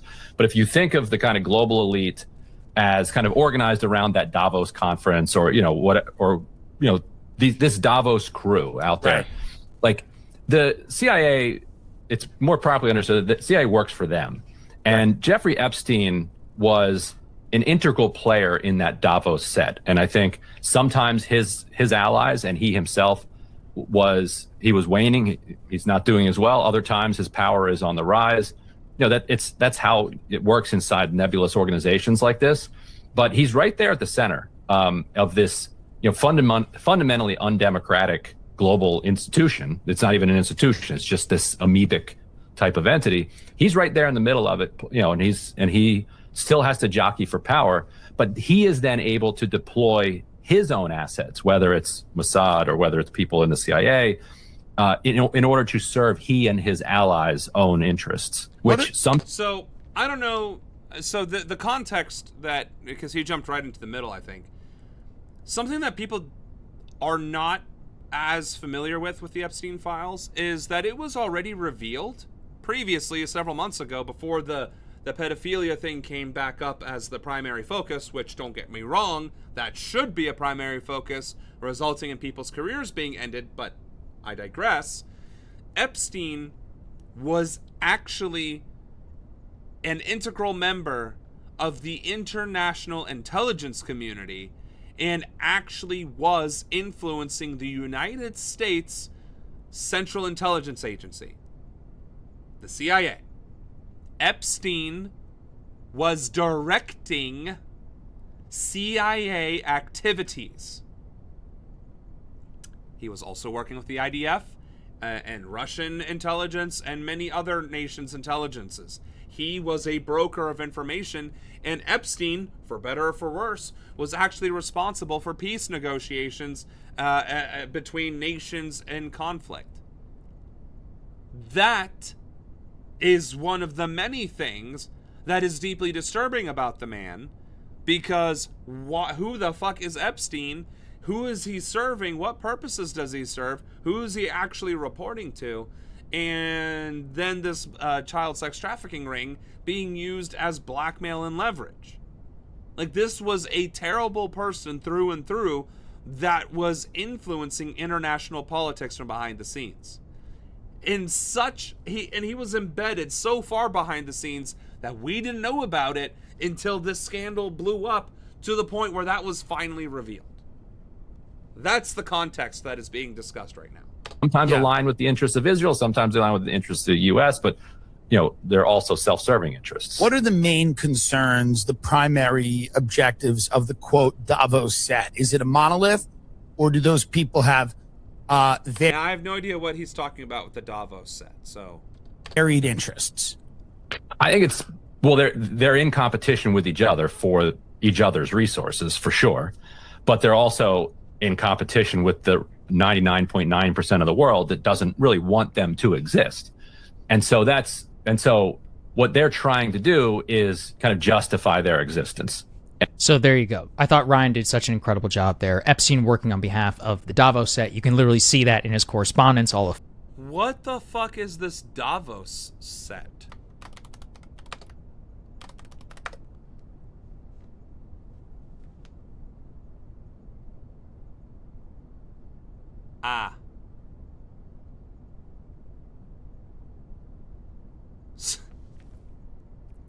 So, QAnon talks about the spooky behind-the-scenes Illuminati of global elites manipulating things from behind the scenes.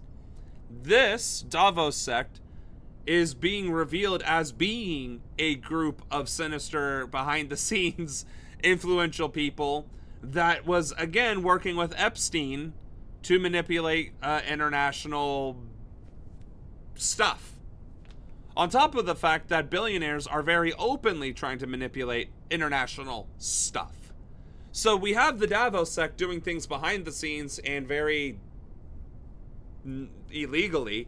And then we have, the Jeff Bezoses of the world and Elon Musk of the world who are just openly manipulating markets and trying to undermine national sovereignty for their own personal gain. So yeah, that's pretty wild. And you said that's all we need to watch? Okay, well, we got 12 minutes left and 2 videos. They've just returned from a dance trip in Norway, one of many international tours they've been on since this troupe began 11 years ago. Here they're practicing for their next gig. These are the ghetto kids, children from... Now, to be clear, if I was wearing Crocs or flip-flops and I was attempting to do literally any of those movements, any of them, including just like marginally legs apart and trying to squat and move, I would probably twist my ankle. So the fact that they're dancing is quite impressive. You added a video about Somaliland. All right. Yeah, I fall immediately on my face. From the slums of Kampala who swapped life on the streets for the bright lights of the stage. When they got me, I wasn't even studying. I wasn't even know how to write my name. But then now I'm studying. I'm in senior 1.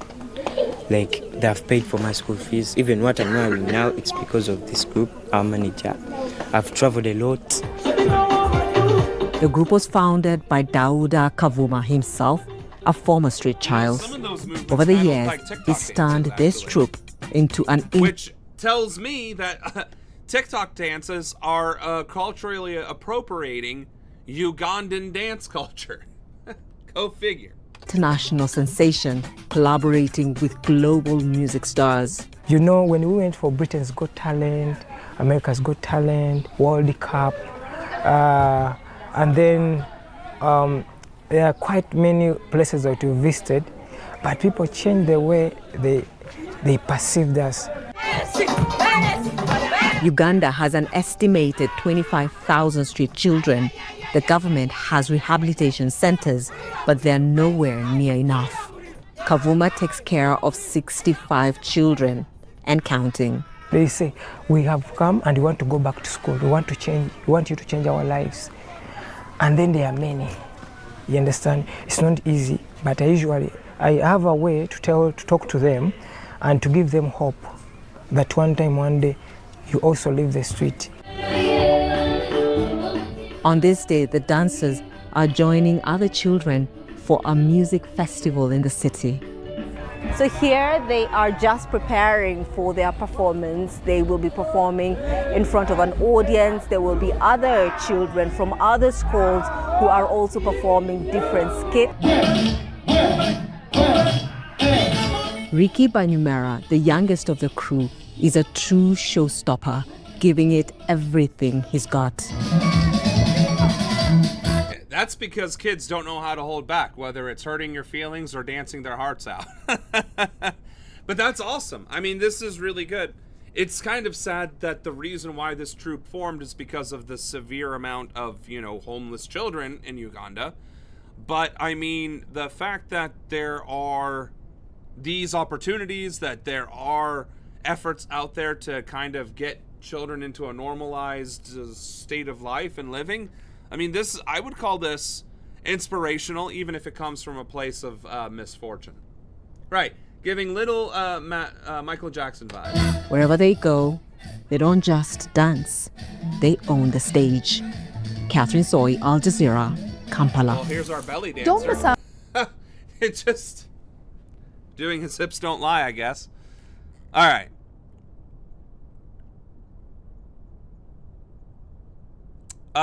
We'll do this Somaliland and then one more feel-good video. wasaaraddu waxay ogeysiinaysaa wadamada iyo ururada caalamka iyo kuwa gobolkaba in tallaabada Israa'iil ay qaaday ay khatar ku tahay nabadgelyada gobolka marinka badda cas gacanka cadmeed iyo bariga dhexe isla markaana ay dhiiri gelinayso kooxaha argagixisada ah ee ku nool mandaqadan Geeska Afrika. I'm actually supporting with the unity of the Somali people, wherever they are, and we're supporting every Somali in every corner in the world. We're against all aggression from Israeli government, especially Benjamin Netanyahu and his Zionist movement. So, yeah.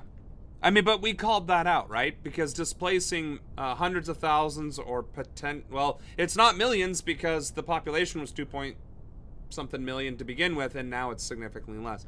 Suffice to say, displacing Palestinians was never going to be a positive reception from any country because now you're just adding to the refugee and migrant crisis. But the fact that they picked Somalia, which is, again, another country that is dealing with its own problems, which can cause even more destabilization in the region, which, again, as they said, could disrupt several other neighboring regions and encourage militant groups in that area as well to take advantage of the Palestinians who are seeking solace. It's just more fuckery. But we want to end on a good note. So here we go. China. For most people, again. Shame on you for what you're doing in Taiwan, but flying cars. Gonna play? The fuck? Idea of getting around on a flying What the fuck is going car on seems with my possible internet? only in the distant future. But in China, that reality may not be so far away. The government is encouraging the growth of what it calls the low-altitude economy, aircraft that fly below 1,000 meters. This EHang electric vehicle is the first in the world to be certified by a national aviation authority for commercial use. With the gradual popularization of low-altitude flights, this type of air taxi will become widespread. It will become a daily mode of transportation, a lifestyle to enjoy. It takes off and lands vertically, no runway required. And in this case, no pilot. That means I can try it myself. I don't think I would support the human transportation drone yet. No, that's gonna be a no for. That's gonna be a hell no for me. Also, say you can do your self-piloting drone human carrier anyway, right? Let's just say you can do that. Your own drone taxi. Where's this thing gonna fucking land in the first place, right? Like, China's population density is worse than in America. So, like, I don't know how bad their reliance on cars is, but every time you see a picture of a street or traffic in China, it's horrific, right? So you're going to take this air taxi and get dropped off exactly where? Like, the only way this is going to work is you're going to go from one high-rise to another or one wide-open space to another, and you're still going to need a traditional taxi. So I'm not understanding how this drone is going to solve any problems. The interior is simple, 2 seats and a navigation screen. The route is pre-programmed. In case of emergency, there's a button I can press to communicate with the operators on the ground, and a small fire extinguisher. But before I could ask about a parachute, Here we go. I was off. Oh, we're going up. Going up. I'm not gonna look down. Am I gonna look down? This air taxi can travel at speeds of up to 90 kilometers an hour for 130 kilometers.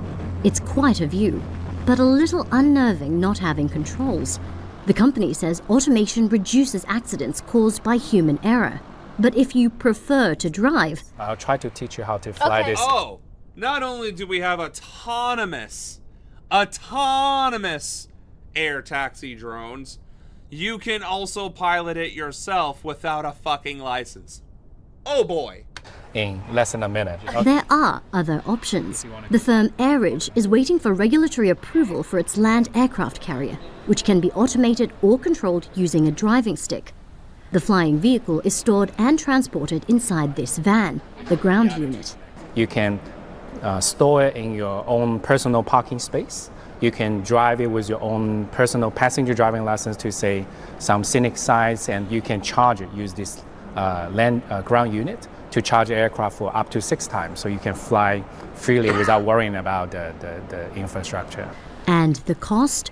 One of these will set you back $300,000 to $400,000. So far, EHang's been... I mean, that's ludicrously cheap considering what it is. But the fact that you can manually pilot it without a pilot's license, deeply concerning. That is a hard fucking no for me. They're gonna have immediate lawsuits. The first person to try and fly it themselves that kills themselves is gonna shut that company down. But okie dokie. The Chinese industry is very advanced. I can't understand it. Yeah, it does. Like, whenever we see like Chinese industry, it does seem like we're looking 50 years into the future. And then we're reminded, like, there's a reason why we aren't doing some of these things 50 years in the future in the present, because we can't handle AI as it is. We can't handle automation as it is. And allowing just any Joe Schmo to be a pilot of a drone? But I will admit the technology is interesting. It's exciting that there is this technology. And it's exciting that there's a country that is on the leading edge of this future technology, but I don't feel like they've been asking themselves if they should. They can. They've definitely been asking if they could, and the answer is yes. But I think somebody needs to start, like, should we be making robots? Should we be making autonomous flying drones? Should we allow civilians to pilot their own drone? The answer is no. No. Chinese billionaire more creative right now than American billionaire? That's right, because American billionaire only cares about making more dollar with existing technology and by raising prices. There's no innovation from Western industry. The innovation is, we're going to make a new phone that's better, but your old phone is going to be programmed to burst into flames, so you're forced to buy the new phone. Manufactured obsolescence. Their development is impressive. They used to travel around the world to learn all the industries, bring them back to their country, and then teach them. This is the truly most effective way to develop a country. Right, and historically China, if they couldn't teach themselves, would buy and pay for the people who are the experts, and then engage in trade with their neighbors, indenturing those neighboring nations to China, which is why China was an imperial power for almost several thousand years. But I digress, because it is actually the end of our stream. So, thank you for joining me. Thank you for participating in the stream. It has been a pleasure having you all with me today. I hope you enjoyed the stream, enjoyed my crashing outs, and hopefully learned something or took something away from this. So, as always, like, share, and subscribe. Tell your friends, family, and neighbors. We are doing something here. We are trying to build something here. And we are trying to establish a better tomorrow. Which, speaking of tomorrow, we will be streaming. And we're going to be doing a recap. We're going to try and cover more feel-good content, like some of the green technology that we didn't cover on yesterday. And perhaps even some of the innovations happening around the world as well. So, stay tuned. Be ready for that. Be excited. More or less, we are here to try and make the world a better place and showcase that the everyman can, in fact, make a difference. So, if that's what you're here for, if that's what you're looking for, spread the word, and I'll see you tomorrow. Samuel Ronan, out.